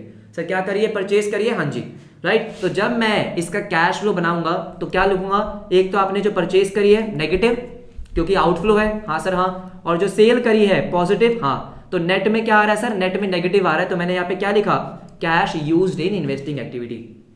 बहुत ही आसान है, हाँ सर बहुत ही आसान है। उसके बाद आते हैं, अगर आप अपने फिक्स्ड एसेट्स ओरिजिनल कॉस्ट पे शो कर रहे हो, अभी जो मैंने देखा वो किस पे शो कर रहे थे? रिटर्न डाउन वैल्यू पे शो कर रहे थे। अगर आप अपने एसेट्स किस पे शो कर रहे हो सर? ओरिजिनल कॉस्ट पे शो कर रहे हो, तो जब ओरिजिनल कॉस्ट पे शो होता है तो एक अलग से अकाउंट बनता है जिसका नाम होता है एक्यूमुलेटेड डेप्रिसिएशन, या फिर इसको हम प्रोविजन फॉर डेप्रिसिएशन भी बोल देते हैं, राइट सर। इसका मतलब क्या है? इसका मतलब जो भी एसेट पे डेप्रिसिएशन लग रहा होता है वो हम एसेट अकाउंट में रिकॉर्ड नहीं करते, वो हम एक अलग से अकाउंट मेंटेन करते हैं जिसका नाम है एक्यूमुलेटेड डेप्रिसिएशन। तो एसेट का जितना भी डेप्रिसिएशन होगा वो अलग अकाउंट में जाएगा। जैसे अभी मैं एग्जांपल किया, यहां पे डेप्रिसिएशन आपने इसी अकाउंट में रिकॉर्ड कर दिया। ये क्या है sir? Return down value method है, ये है ओरिजिनल कॉस्ट मेथड। तो ध्यान से मेरी बात सुनो सर, इसका मतलब जब मैं फिक्स्ड एसेट का अकाउंट बनाऊंगा, हाँ राइट, तो वहां पे एक तो ओपनिंग बैलेंस आ जाएगा, ठीक है, और आपका क्लोजिंग बैलेंस आ जाएगा। Yes sir yes, opening balance और क्लोजिंग बैलेंस हाँ आ गया। उसके बाद अगर आपने कोई मशीनरी परचेज करी है, क्या करी है सर, परचेज, वो आप यहां पे लिखते हो बिल्कुल। या आप कोई सेल करते हो, सर क्या करते हो, सेल, वो मैं यहां पे लिखता हूं, बिल्कुल सही बात है राइट। मैं आपको बताऊंगा अभी कि कैसे कैसे इसका क्वेश्चन बनता है। उसके बाद आते हैं सर एक्यूमुलेटेड डेप्रिसिएशन अकाउंट में। सर ये क्या है, ये आपका एक ऐसा अकाउंट है जहां पे आप इस एसेट के सारी डेप्रिसिएशन को रिकॉर्ड कर रहे हो, बिल्कुल सही बात है सर। तो इसका बैलेंस क्या होता है, क्रेडिट बैलेंस होता है। तो ओपनिंग बैलेंस कहां लिखते हैं सर, हम ओपनिंग बैलेंस लिखते हैं क्रेडिट साइड पे, बिल्कुल सही, क्योंकि बेटा ये कौन सा अकाउंट है, जो एसेट की वैल्यू को कम करने के लिए बनाया गया है ना, डेप्रिसिएशन का अकाउंट है। हाँ, तो ओपनिंग बैलेंस कहां लिखा, क्रेडिट साइड पे, और क्लोजिंग बैलेंस हमने यहां पे लिखा। और मेरी बात सुनो ध्यान से राइट, अगर मुझे ये जानना है कि इस साल का डेप्रिसिएशन कितना है, मान लो बेटा आपको इसका ओपनिंग बैलेंस दिया 1 लाख रुपए, ओके, और क्लोजिंग बैलेंस है 1,20,000 और कुछ भी गिवन नहीं है, तो इसका मतलब क्या है, तो जो इसका बैलेंस 20,000 से बड़ा, मतलब इस साल का 20,000 रुपए का क्या है सर, आपका डेप्रिसिएशन है। क्या है सर, 20,000 का डेप्रिसिएशन है, ठीक है, इस करंट ईयर का। अब मेरी बात सुनो ध्यान से, अगर आपने कोई मशीन बेच दी है, सर क्या कर दी है, कोई मशीन बेची है, तो बेटा जो मशीन आपने बेच दी है उस मशीन पे आपने अभी तक जो भी टोटल डेप्रिसिएशन लगाया था, क्या किया था, क्वेश्चन कराऊंगा भी, टेंशन मत लो, आपने उस मशीन पे जो भी टोटल डेप्रिसिएशन लगाया था वो आप इस अकाउंट से निकालकर इस अकाउंट में ट्रांसफर कर देते हो, क्योंकि वो मशीन तो चली गई, हाँ, तो उसका डेप्रिसिएशन भी निकालना पड़ता है। तो आप यहां पे क्या लिख देते हो, टू फिक्स्ड एसेट अकाउंट, उस एसेट का टोटल डेप्रिसिएशन, राइट, वो आपने क्या कर दिया सर, यहां पे ट्रांसफर कर दिया, बिल्कुल, क्योंकि सेल का जो रिकॉर्ड है वो मुझे फिक्स्ड एसेट अकाउंट में दिखाना पड़ता है। बात समझ में आ गई। मैं आपको एक फटाफट से क्वेश्चन दिखाता हूं, देखो फटाफट से देखो सर, इस क्वेश्चन को समझ लो, बाकी आपका पूरा का पूरा कंप्लीट हो जाएगा। देखो आपको यहाँ पे बैलेंसिंग गिवन है, बैलेंस गिवन है, ये आपका ओपनिंग बैलेंस, ये आपका क्लोजिंग बैलेंस है, और ये आपका ओपनिंग बैलेंस है। सर आपको कैसे पता चला, अरे बेटा सिंपल सी बात है ना, देखो देखो देखो सर, यहाँ पे 2018 है, यहाँ 2019 है, ठीक है, और आपको यहाँ पे दे रखा है एक्यूमुलेटेड डेप्रिसिएशन, ऑल राइट, कोई दिक्कत नहीं है अजी, कोई दिक्कत नहीं है राइट। इसका ओपनिंग बैलेंस मैं लिखना भूल गया, यहाँ लिख लो 1 लाख रुपीज। अब सुनो मेरी बात ध्यान से, एवरीबडी ध्यान से देखो, आपको बोला during the year a machine costing 50,000, sir costing मतलब उसकी ओरिजिनल कॉस्ट, ठीक है, एक्यूमुलेटेड डेप्रिसिएशन देयर ऑन 20,000, क्या मतलब है कि एक मशीन थी जिसकी ओरिजिनल कॉस्ट 50,000 रुपए थी, हाँ, और उस पे टोटल डेप्रिसिएशन 20,000 रुपए आपने अभी तक लगाया हुआ है, वो आपने 26,000 की बेच दी। अब बेटा देखो, जब भी मुझे किसी भी एसेट की सेल पे प्रॉफिट निकालना होता है या लॉस निकालना होता है, तो उसका एक सिंपल सा फॉर्मूला होता है, क्या, कि भाई आपने कितने की बेची माइनस उसकी बुक वैल्यू, मतलब उस दिन उसकी वैल्यू कितनी थी, बिल्कुल सही बात है। तो आपने ये बेची कितने की है, आपने बेची 26,000 की। सर बुक वैल्यू का मतलब क्या होता है, बुक वैल्यू का मतलब होता है आफ्टर डेप्रिसिएशन, आफ्टर डेप्रिसिएशन कितनी वैल्यू आ रही है, 50,000 की मशीन थी, उस पे अभी तक आपने 20,000 का डेप्रिसिएशन लगा दिया था, तो बुक वैल्यू कितनी है सर, 30,000 रुपए। तो इसका मतलब क्या है, यहां पे आपको 4,000 रुपए का नुकसान हुआ है, क्या हुआ, 4,000 का नुकसान हुआ है, कि भाई उसकी वैल्यू 30,000 थी, आपने 26 की बेची, 4,000 का नुकसान है, हाँ जी। अब इसको रिकॉर्ड कैसे करेंगे, तो ध्यान से, तो अगर मैं मशीन अकाउंट बनाऊंगा तो ओपनिंग वैल्यू कितनी है सर, 5 लाख, ठीक है, क्लोजिंग कितनी है, 5,50,000, ऑल राइट। सर इसके बाद मैंने आपको क्या बोला, आपने सेल कितने की करी, बाय बैंक अकाउंट कितने की, 26 की, है ना, 26 की सेल करी, और इस सेल पे आपको क्या हुआ सर, 4,000 का नुकसान हुआ है, यस और नो। लॉस कहां लिखते हैं, क्रेडिट साइड पे, गेन कहां लिखते हैं, डेबिट साइड पे, तो आपने लिखा बाय लॉस 4,000 रुपए, हाँ। और मैंने आपको क्या कहा था कि जो डेप्रिसिएशन आपने इस मशीन पे लगाया था, जो मशीन आपने बेची है, वो आप क्या करते हो, देखो देखो देखो सर, जो डेप्रिसिएशन आपने लगाया था टोटल, हाँ, वो हम क्या करते हैं, एक्यूमुलेटेड डेप्रिसिएशन अकाउंट से निकाल कर कहां ट्रांसफर कर देते हैं सर, एसेट के अकाउंट में। तो ध्यान से देखेंगे, आपने वही किया है सर, उस मशीन पे जो टोटल डेप्रिसिएशन था कितना, 20,000, वो आपने यहां पे रिकॉर्ड कर दिया, हाँ जी, कर दिया, बस। तो ध्यान से मेरी बात समझ में आ गई। देखो सबसे पहले आपने सेल रिकॉर्ड करी कितने की, 26 की, उस पे 4,000 का नुकसान हुआ, और उस पे टोटल डेप्रिसिएशन कितना लगा था, 20,000, बिल्कुल सही बात है। अब जो बैलेंसिंग फिगर आ रही है वो कहां आ रही है, डेबिट साइड पे, तो डेबिट साइड पे जो बैलेंसिंग फिगर आ रही है, इसका मतलब इतने की मशीन आपने इस साल परचेज करी है। तो आपका कैश फ्लो कितने का हुआ है सर, 1 लाख रुपए की आपने परचेज करी, तो नेगेटिव 1 लाख रुपए, यस सर यस। और 26,000 रुपए की बेची है तो 26,000 पॉजिटिव, तो आपका नेट कैश फ्लो 74,000 का हुआ है, यूज हुआ है इन्वेस्टिंग एक्टिविटी में। आई होप अब आपको ये अकाउंट समझ में आ गया होगा, येस और नो। अगर आपको और डिटेल में पढ़ना है तो बेटा डिटेल्ड वीडियोस ऑलरेडी अवेलेबल है, आप जाके देख सकते हो, ठीक है। अब यहाँ पे कुछ इंपॉर्टेंट पॉइंट्स है, मैंने आपको लिखा हुआ है, इन्वेस्टिंग एक्टिविटी के इंपॉर्टेंट पॉइंट्स आपके लिए लिखे हुए हैं। देखो सबसे पहले कि अगर आपको परचेस और सेल की डेट गिवन नहीं है, सर क्या गिवन नहीं है, डेट। तो जैसे फाइनेंसिंग में हमने क्या कहा था कि हम एज्यूम करेंगे कि जो हुआ है वो एंड ऑफ द ईयर हुआ है, यहां पे भी हम यही मानते हैं कि जो हुआ है वो eight the end of the year हुआ है। उसके बाद अगर आपको किसी भी एसेट की एडजस्टमेंट गिवन है, when an adjustment is given for any asset prepare the account for that asset, आपको उसका अकाउंट बनाना ही बनाना पड़ेगा, बिल्कुल बनाना पड़ेगा, ठीक है। उसके बाद बात करते हैं इनटैंजिबल एसेट की। सर कोई भी इनटैंजिबल एसेट है, हाँ गुडविल हो सकती है, पेटेंट हो सकता है, हाँ अगर उसकी वैल्यू कम हो रही है, मतलब ओपनिंग बैलेंस ज्यादा है क्लोजिंग बैलेंस कम है, तो क्या मानते हैं, उस पे आपने अमोर्टाइजेशन लगाया है, कैश का फ्लो नहीं हुआ, डेप्रिसिएशन होता है ना जैसे, वैसे ही अमोर्टाइजेशन होता है, हाँ। लेकिन अगर वैल्यू बढ़ रही है तो इसका मतलब आपने परचेज करी है, वही लिखा हुआ है, ठीक है सर, ठीक है। सिमिलरली एंड में मैंने क्या लिखा है कि भाई लैंड और इन्वेस्टमेंट के केस में अगर वैल्यू कम हो रही है तो उसको सेल मानते हैं क्योंकि वो डेप्रिशिएट नहीं होती है। बात समझ में आ गई? अब थोड़ा खुद से भी प्रैक्टिस कर लो, राइट, ठीक है। तो मैंने आपको यहाँ पे इन्वेस्टिंग और फाइनेंसिंग के जो बेसिक कॉन्सेप्ट्स थे वो मैंने आपको फटाफट से बता दिए। आई होप मैंने सब कुछ कवर कर लिया होगा और आपको चीजें रिकॉल हो गई होंगी। अब आते हैं मेन एक्टिविटी पे जिसका आपको इंतजार है। सर आ जाओ फटाफट से, किस पे आएंगे बेटा, अब आएंगे ऑपरेटिंग एक्टिविटी पे। देखो आ जाओ भाई, ऑपरेटिंग एक्टिविटी का मतलब क्या होता है, पहली बात तो ये है ना, आपसे क्या पूछ लेंगे, बताओ भाई ऑपरेटिंग एक्टिविटी क्या होती है। आपसे कई बार वाइवा प्रैक्टिकल्स में ये पूछ लेंगे कि ये एक्टिविटी है, बताओ ऑपरेटिंग इन्वेस्टिंग फाइनेंसिंग क्या है। तो सबसे पहले आप सोचा करो क्या ये फाइनेंसिंग है, क्योंकि फाइनेंसिंग में लिमिटेड एक्टिविटी आती है, शेयर्स, डिबेंचर्स, लोन्स, उनकी एक्टिविटी हाँ नहीं है। चलो आपने बोला फाइनेंसिंग तो नहीं है। उसके बाद आपने सोचा इन्वेस्टिंग है, इन्वेस्टिंग में क्या आता है, एसेट का बेचना खरीदना, क्या है ये, नहीं। तो अगर वो इन्वेस्टिंग भी नहीं है, फाइनेंसिंग भी नहीं है, तो वो क्या है, वो ऑपरेटिंग है। ऑपरेटिंग एक्टिविटी का मतलब क्या होता है सर, बिजनेस की जो प्रिंसिपल रेवेन्यू जनरेटिंग एक्टिविटी होती है, मतलब जिस चीज का बिजनेस कर रहे हो उसकी normal operating activity, normal business operations, right. अगर मेरा लस्सी बेचने का बिजनेस है, शूज बेचने का बिजनेस है, तो भाई जो भी एक्टिविटी मेरे मेन बिजनेस से कनेक्टेड है वो मेरी कहां पे आएगी सर, बिजनेस चलाने से कनेक्टेड है, बिजनेस को ऑपरेट करने से कनेक्टेड है, वो मेरी ऑपरेटिंग एक्टिविटी में आती है। ये बात समझ में आती है? जैसे कि sale of goods and services, trade receivable मतलब डेटर से पैसा आना, गुड्स का खरीदना, क्रेडिटर्स को पैसे देना, एक्सपेंसेस, सैलरी, इनकम टैक्स, ये सब चीजें होती है, ठीक है। अब आ जाओ फटाफट से इस पे आते हैं बेटा, जिससे आपको डर लगता है ना कि सर इसका फॉर्मेट देखो ध्यान से बेटा, बहुत ही आसान है। अगर आपने मेरी डिटेल्ड वीडियोस देखी है तो आपको सच में आसान लगा होगा। देखो सर ऑपरेटिंग एक्टिविटी का कैश फ्लो बनाने के लिए दो मेथड होते हैं, एक होता है डायरेक्ट, एक होता है इनडायरेक्ट। डायरेक्ट मेथड आपको क्यों पढ़ाएंगे भाई ना, इनडायरेक्ट मेथड पढ़ेंगे। डायरेक्ट मेथड में क्या होता है, बेसिकली पैसा आ रहा है तो प्लस, पैसा जा रहा है तो माइनस, ये डायरेक्ट होता है ना। सेल करिए, पैसा आया प्लस, ठीक है, गुड्स परचेज करिए माइनस। लेकिन ये आपके सिलेबस में नहीं है इनडायरेक्ट। इनडायरेक्ट का मतलब है इनडायरेक्टली निकालो, किससे, प्रॉफिट से। आपको प्रॉफिट का बैलेंस यूज करना है और उससे क्या निकालना है सर, कैश फ्लो निकालना है। आपको पता है अगर आपका 1 लाख का प्रॉफिट है, इसका मतलब ये नहीं है कि आपके पास 1 लाख का कैश है, नहीं। क्यों सर, क्योंकि बहुत सारी चीजें हैं जो नॉन कैश होती है, जो आपकी क्या होती है, क्रेडिट पे भी होती है, बिल्कुल सही, राइट। तो हमें क्या निकालना है, ऑपरेटिंग एक्टिविटी का कैश फ्लो। उसके लिए अलग अलग स्टेप है, हाँ सर अलग अलग स्टेप है, मैं आपको सारे के सारे स्टेप समझाऊंगा। आ जाओ सर, सबसे पहला स्टेप नंबर 1।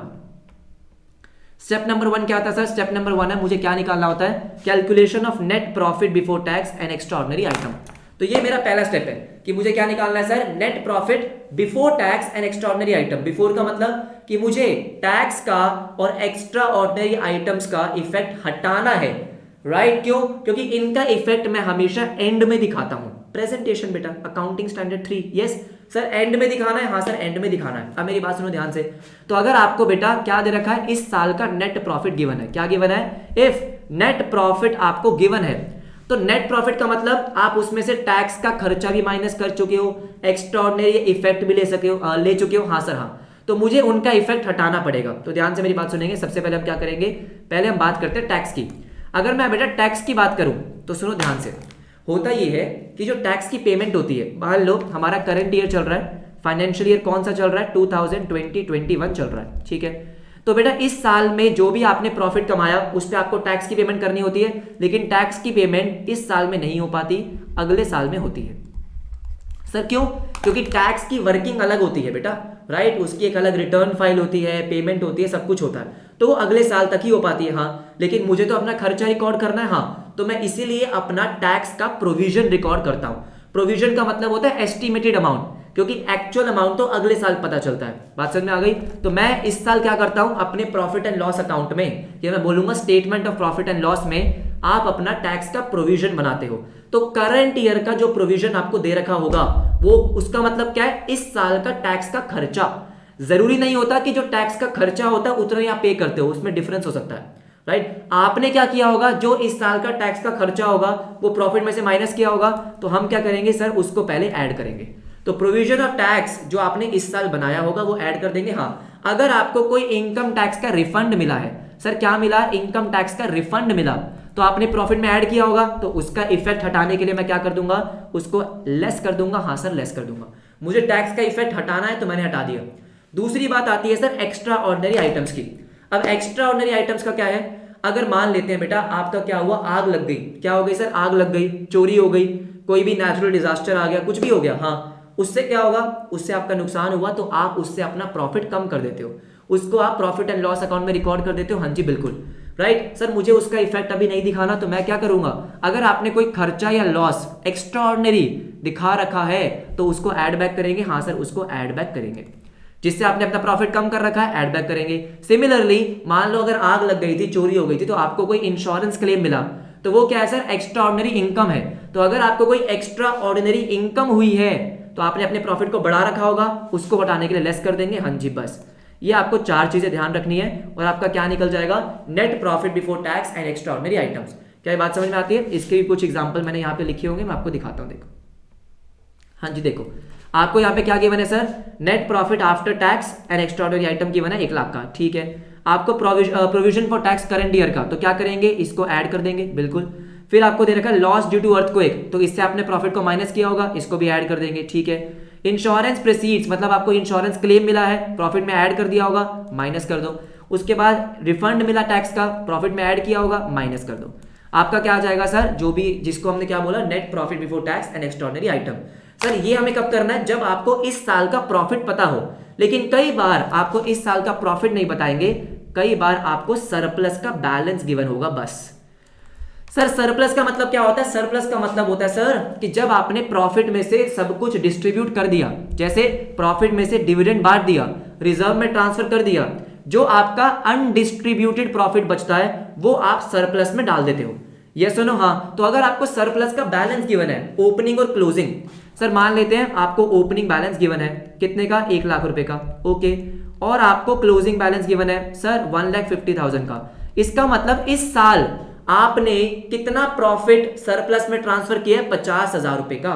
तो सबसे पहले मैं क्या करूंगा सर, सबसे पहले तो मैं अपने क्लोजिंग बैलेंस और ओपनिंग बैलेंस को माइनस करूंगा।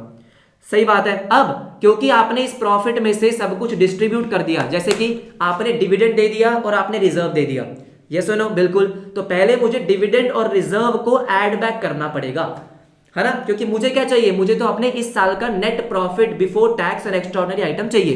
तो आपको क्या ध्यान रखना है सर, कि अगर आपको सरप्लस का बैलेंस गिवन है, क्या गिवन है, सरप्लस का बैलेंस, तो सबसे पहले हम क्या करेंगे, क्लोजिंग माइनस ओपनिंग बैलेंस, जो भी आपको सरप्लस का गिवन है। अब यहां पे आपको ऐड करना क्या, जो डिविडेंड आपने इस साल दिया, कोई भी डिविडेंड, हाँ, इक्विटी शेयर का डिविडेंड, प्रेफरेंस शेयर का dividend, interim dividend, any dividend, क्योंकि डिविडेंड तो आपने प्रॉफिट में से दिया होगा, प्रॉफिट को कम कर दिया होगा, तो क्या करेंगे, ऐड बैक करेंगे। हाँ जी बिल्कुल।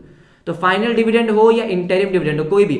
और अगर आपने कुछ अमाउंट रिजर्व में ट्रांसफर करें, सर हमको कैसे पता चलेगा रिजर्व में ट्रांसफर करें, आपको बेटा रिजर्व के ओपनिंग बैलेंस गिवन होंगे। मान लो रिजर्व का ओपनिंग बैलेंस है 1 लाख और 1,20,000, इसका मतलब क्या है, आपका रिजर्व 20,000 से इंक्रीज हो रहा है। क्या हो रहा है बेटा, 20,000 से इंक्रीज हो रहा है। इसका मतलब आपने रिजर्व में 20,000 ट्रांसफर करे, हाँ, तो प्रॉफिट में से ही करे होंगे, प्रॉफिट को कम किया होगा तो ऐड बैक करेंगे, बिल्कुल। तो आपने रिजर्व भी ट्रांसफर करे। तो ये आपको 2 चीजें बस ध्यान रखनी है कि अगर आपको सरप्लस का बैलेंस गिवन है तो आपको डिविडेंड को ऐड करना है, और अगर रिजर्व में ट्रांसफर किया है तो रिजर्व को ऐड कर देना, जितना भी आपने ट्रांसफर किया है। इसके बाद बाकी सब सेम है। क्या सर, कि टैक्स, जो आपको करंट ईयर का टैक्स है वो आपने ऐड किया वो आपने ऐड किया, इनकम टैक्स रिफंड आपने माइनस किया, और वही एक्स्ट्रॉर्डनरी आइटम।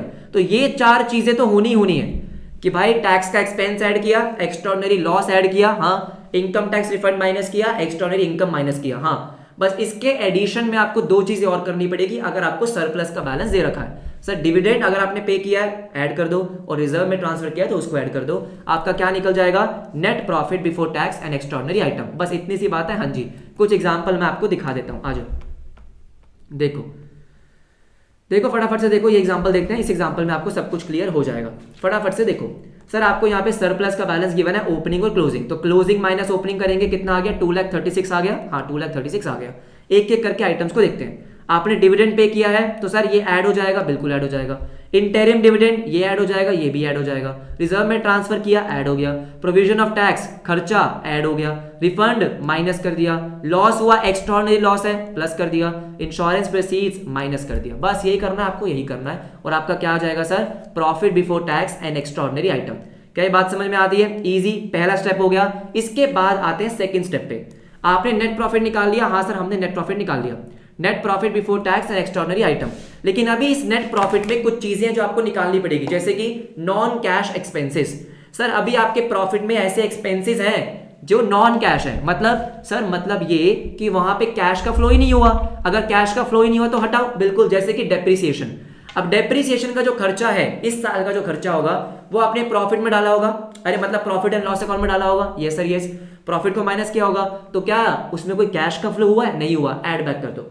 सर मान लो आपने बैड डेट रिकॉर्ड कर रखे हैं, तो बैड डेट नुकसान हुआ, लेकिन बैड डेट में कोई कैश का फ्लो हुआ नहीं, ऐड बैक कर दो। कहने का मतलब क्या है कि अब मुझे एडजस्टमेंट करनी है किसकी, सर नॉन कैश और नॉन ऑपरेटिंग आइटम्स की। नॉन ऑपरेटिंग आइटम का मतलब क्या होता है, जो ऑपरेटिंग नहीं है, मतलब जो या तो इन्वेस्टिंग है या जो फाइनेंसिंग है। तो इन्वेस्टिंग और फाइनेंसिंग वाली आइटम्स अगर आपने प्रॉफिट एंड लॉस अकाउंट में डाली है तो उसको हटाना पड़ेगा, बिल्कुल, क्योंकि मुझे ऑपरेटिंग एक्टिविटी का कैश फ्लो चाहिए, इतनी सी बात है। तो सबसे पहले बात करेंगे नॉन कैश एक्सपेंसेस की। Sir non cash expenses mainly क्या क्या होते हैं आपको यही दिखेंगे, डेप्रिसिएशन, अमोर्टाइजेशन। तो अगर आपके क्वेश्चन में डेप्रिसिएशन है तो ऐड हो जाएगा, बिल्कुल। अमोर्टाइजेशन है तो ऐड हो जाएगा, बिल्कुल। बैड डेट्स है, ऐड हो जाएगा, बिल्कुल। अगर कोई प्रोविजन है, कौन सा, प्रोविजन फॉर डाउटफुल डेट, कोई कैश का फ्लो हो रहा है क्या, नहीं, तो ऐड हो जाएगा, बिल्कुल। बात समझ में आ गई, राइट। उसके बाद sir non operating expenses. Non operating मतलब जैसे कि फाइनेंसिंग के एक्सपेंसेस, अगर आपने डिबेंचर पे इंटरेस्ट पे किया है, ऐड बैक करो, क्योंकि ऑपरेटिंग तो है ही नहीं, बिल्कुल। अगर आपको मशीनरी बेचने पे लॉस हो गया है, ऐड बैक करो, यस और नो। शेयर इशू करने के टाइम पे कोई खर्चा किया है, अंडरराइटिंग कमीशन, कोई भी फाइनेंसिंग का खर्चा है, इन्वेस्टिंग से रिलेटेड है, सर उसको ऐड बैक कर देंगे, बिल्कुल ऐड बैक कर देंगे, जैसे कि देखो। और मेनली आपसे यही आते हैं, इसके बाद नहीं आता। देखो सर क्या है, interest on long term borrowing. Sir आपने प्रॉफिट कम किया होगा क्योंकि खर्चा है, लेकिन ऑपरेटिंग नहीं है, ऐड बैक कर दो, ठीक है। डिस्काउंट और loss on issue of debenture, आपने डिबेंचर को इशू किया, डिस्काउंट पे किया, खर्चा मानते हो, हाँ, और अगर वो खर्चा आपने प्रॉफिट एंड लॉस में डाल रखा है तो ऐड बैक कर दो, ठीक है। Loss on sale of fixed asset, बिल्कुल सही, फिक्स्ड एसेट पे नुकसान हो गया, प्रॉफिट एंड लॉस में डाला होगा, बिल्कुल, लेकिन क्या वो ऑपरेटिंग है, नहीं, ऐड बैक कर दिया, 100 कर दिया, राइट। इसके बाद इनकम की बात करते हैं, नॉन कैश और नॉन ऑपरेटिंग इनकम। तो अगर आपने कोई प्रॉफिट एंड लॉस अकाउंट में इनकम रिकॉर्ड कर रखी है जिसका कोई फ्लो नहीं था, कैश का फ्लो नहीं था, तो भाई प्रॉफिट में ऐड कर रखी है, लेस कर देंगे। कोई income profit and loss account में डाल रखी है तो प्रॉफिट में ऐड कर रखी है ना, हाँ, लेस कर देंगे, हाँ। नॉन ऑपरेटिंग इनकम कौन सी होती है, अगेन इन्वेस्टिंग और फाइनेंसिंग की इनकम। इन्वेस्टिंग की इनकम जैसे कि आपको डिविडेंड रिसीव हुआ, इंटरेस्ट रिसीव हुआ, मशीनरी बेचने पे गेन हुआ, ये सब आपके क्या है, नॉन ऑपरेटिंग इनकम। देखो फटाफट से देखो सर नॉन कैश कौन कौन सी हो गई, excess provision return back, writing off a liability. Non cash income ज्यादा होती नहीं है, राइट। सर एग्जांपल क्या है कि मान लो कि अगर आपको बोल दिया जाए कि आपके क्रेडिटर्स 1 लाख रुपए के थे, ठीक है, लेकिन अब उसमें से 20,000 आपको पे नहीं करने, है ना। मान लो बेटा वो भगवान को प्यारे हो गए, अब आपको पे नहीं करने, हाँ सर हाँ, तो क्या 20,000 रुपीज का आपका गेन हो गया, हाँ सर गेन हो गया, यस और नो, बिल्कुल। लेकिन क्या वहां पे कोई कैश का फ्लो हुआ, सर नहीं हुआ। अगर आपने कोई प्रोविजन बना रखा है, मान लो प्रोविजन फॉर डाउटफुल डेट पहले से बना रखा है, लेकिन अब आपको क्या बोला कि नहीं उस प्रोविजन को कम करो, तो बेटा जब प्रोविजन बनाते हो तो अपना खर्चा रिकॉर्ड करते हो, यस और नो, प्रॉफिट को कम करते हो। अब वो क्या बोल रहा है कि प्रोविजन को कम करो, तो अपना इनकम रिकॉर्ड करेंगे, बिल्कुल, लेकिन क्या कैश का फ्लो हुआ, नहीं हुआ। तो मेनली यही दो होती हैं जो आपकी नॉन कैश इनकम में आती है और क्वेश्चन में कुछ खास पूछी जाती नहीं है। लेकिन नॉन ऑपरेटिंग इनकम क्या होती है सर? आपका gain on sale of fixed assets. अगर आपको फिक्स्ड एसेट्स पे गेन हुआ है तो प्रॉफिट में आपने ऐड बैक कर रखा होगा, लेकिन ऑपरेटिंग नहीं है तो क्या करेंगे सर? लेस कर देंगे। सिमिलरली इंटरेस्ट आपको रिसीव हुआ, रेंट आपको रिसीव हुआ, डिविडेंड आपको रिसीव हुआ, लेस कर देंगे। सर ये सब करने के बाद जो आता है उसको हम क्या बोलते हैं? Operating profit before working capital changes. अब आपका ऑपरेटिंग प्रॉफिट आ गया है ना, क्योंकि आपने नॉन ऑपरेटिंग चीजें हटा दी है, इसलिए क्या आ गया? ऑपरेटिंग प्रॉफिट आ गया। एक आधा एग्जांपल मैं आपको दिखाता हूं। देखो, मान लो अब आपने नेट प्रॉफिट बिफोर टैक्स निकाल लिया, हाँ, जो हमारा पहला स्टेप था वो आपने निकाल लिया। हाँ सर, वो आपने निकाल लिया। अब आपको क्या करना है? नॉन कैश और नॉन ऑपरेटिंग आइटम्स को हटाना है। सबसे पहले डेप्रिसिएशन, नॉन कैश एक्सपेंस है, ऐड कर दो, है ना, बिल्कुल सही।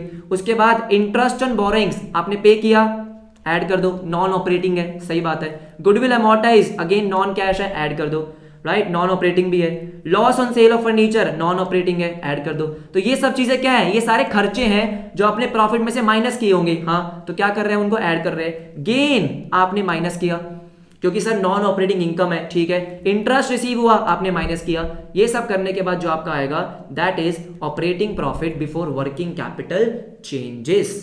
क्या आपको मेरी बात समझ में आ गई? ये सुनो, आसान है, मुश्किल नहीं है, ठीक है। 2-3 बार क्वेश्चन की प्रैक्टिस करोगे आराम से हो जाएगा, हाँ सर हो जाएगा, राइट। मैं आपको एक आधा एग्जांपल और करवाता हूँ, कोई दिक्कत नहीं है। देखो, ये सब कुछ मैं आपको पहले भी करवा चुका हूँ, अब हम रिवीजन कर रहे हैं, बार बार बोल रहा हूँ। देखो सर, आपको क्या निकालना है? Cash flow from operating activity before working capital changes.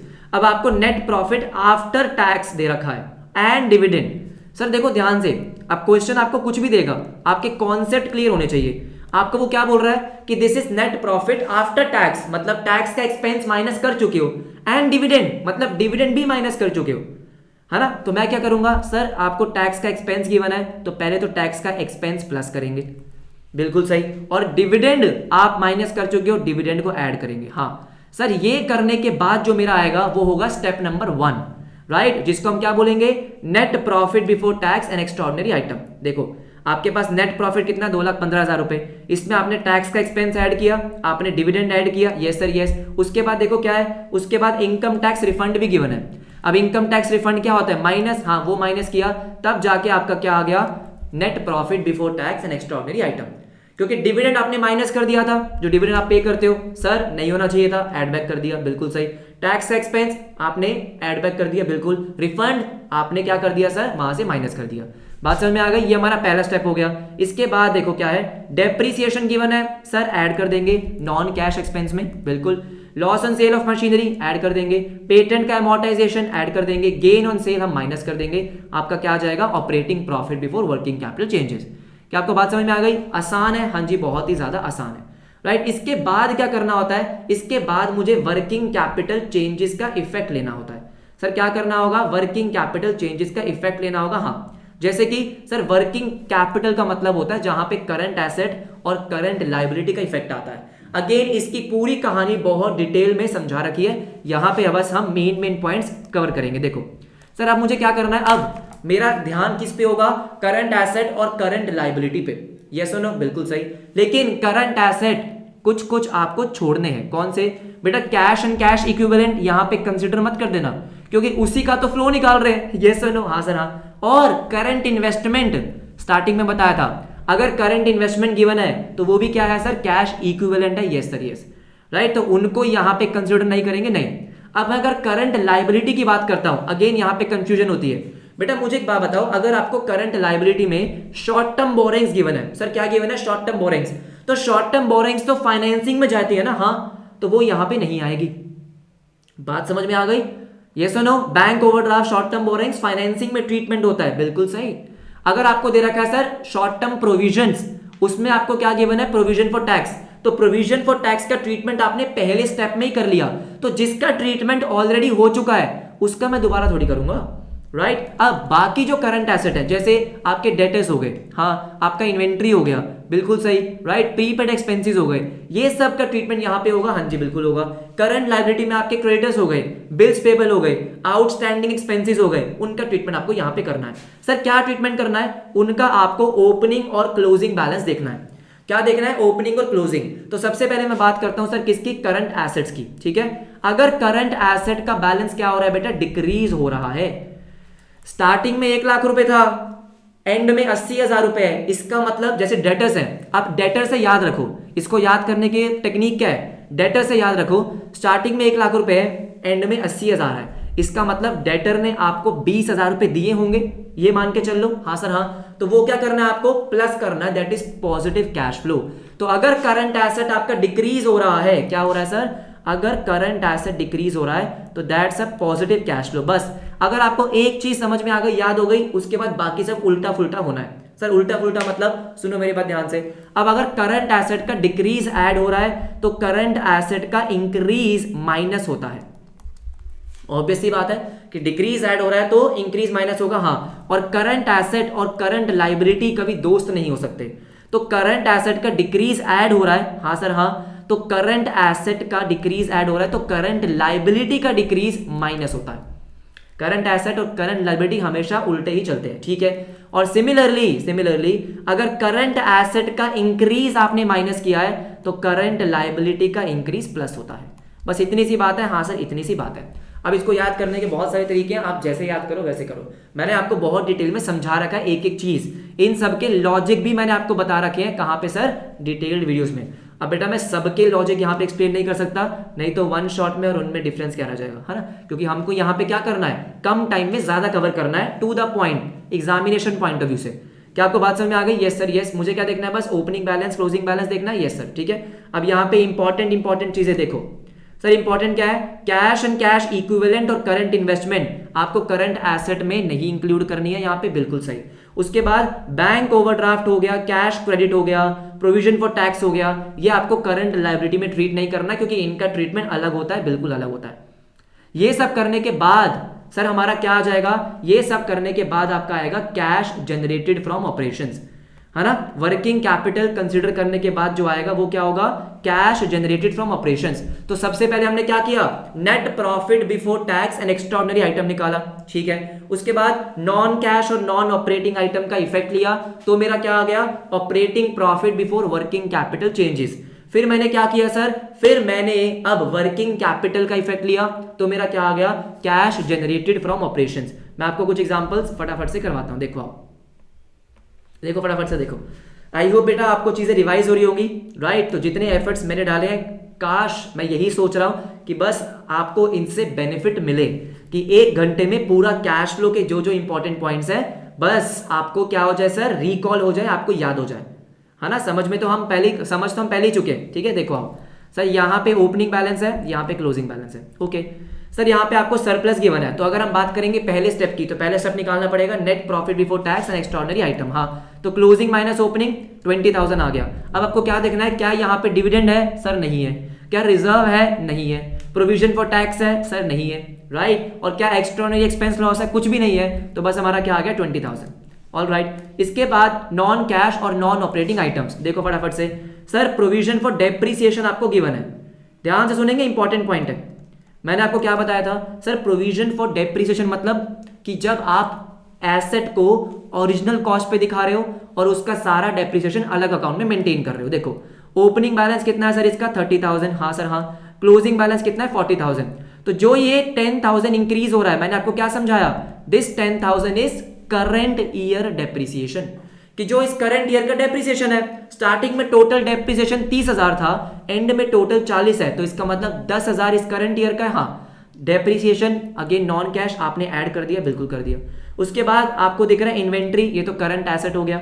Outstanding rent current liability. Goodwill का ध्यान रखेंगे, अगर गुडविल इंक्रीज हो रही है तो इसका मतलब आपने खरीदी है, इन्वेस्टिंग में जाएगी, लेकिन अगर डिक्रीज हो रही है तो एमोर्टाइजेशन यहाँ पे ऐड होगा। सर इसका ओपनिंग है 38, क्लोजिंग है 30, इसका मतलब डिक्रीज हो रही है, 8,000 से डिक्रीज हो रही है। तो अगर गुडविल डिक्रीज हो रही है, एमोर्टाइजेशन है, आपने ऐड कर दिया। तो अब आपका क्या आ गया, operating profit before working capital changes. अब हमारा ध्यान किस पे है, करंट एसेट और करंट लायबिलिटी पे।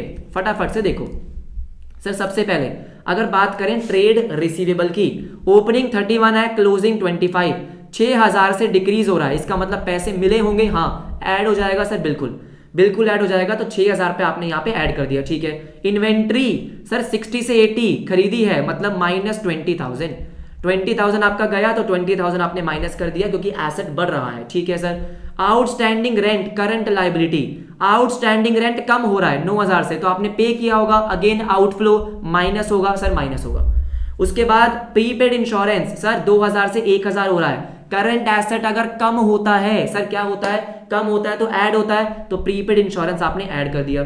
क्रेडिटर 19 से 13 हो गए 6,000, इसका मतलब क्रेडिटर आपने पे करे होंगे तो 6,000 माइनस। बात समझ में आ गई? आई होप आपको करंट एसेट करंट लायबिलिटी अब याद हो गया होगा कैसे कैसे क्या क्या करना है। और हमारा क्या आ गया sir, cash generated from operations, yes और नो, ओके। अब आ जाओ फटाफट से, लास्ट क्या है सर, लास्ट है हमारा, हमें क्या निकालना है, cash flow from operating activity. तो कैश जनरेटेड फ्रॉम ऑपरेशन के बाद अब मैं अपने इनकम टैक्स को क्या करूंगा सर, कंसिडर करूंगा। जो भी मैंने टैक्स पे किया है, जो भी मैंने अपने बिजनेस के प्रॉफिट पे टैक्स पे किया है तो वो ऑपरेटिंग ही है ना भाई। मेरे बिजनेस के प्रॉफिट पे टैक्स पे हो रहा है तो क्या वो ऑपरेटिंग है? हाँ बेटा वो ऑपरेटिंग है।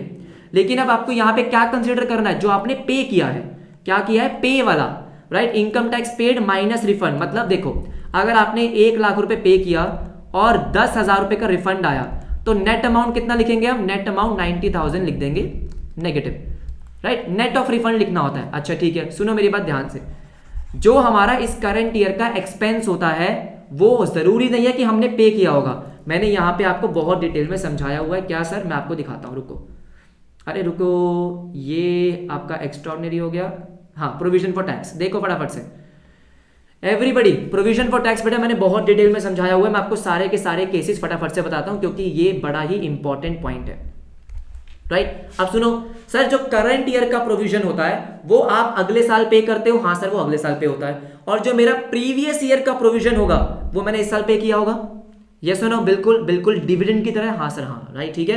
तो मान लो आपको अगर क्या गिवन है, आपको प्रोविजन फॉर टैक्स का ओपनिंग बैलेंस गिवन है, ओपनिंग बैलेंस और क्लोजिंग बैलेंस, हाँ बस इतना ही गिवन है।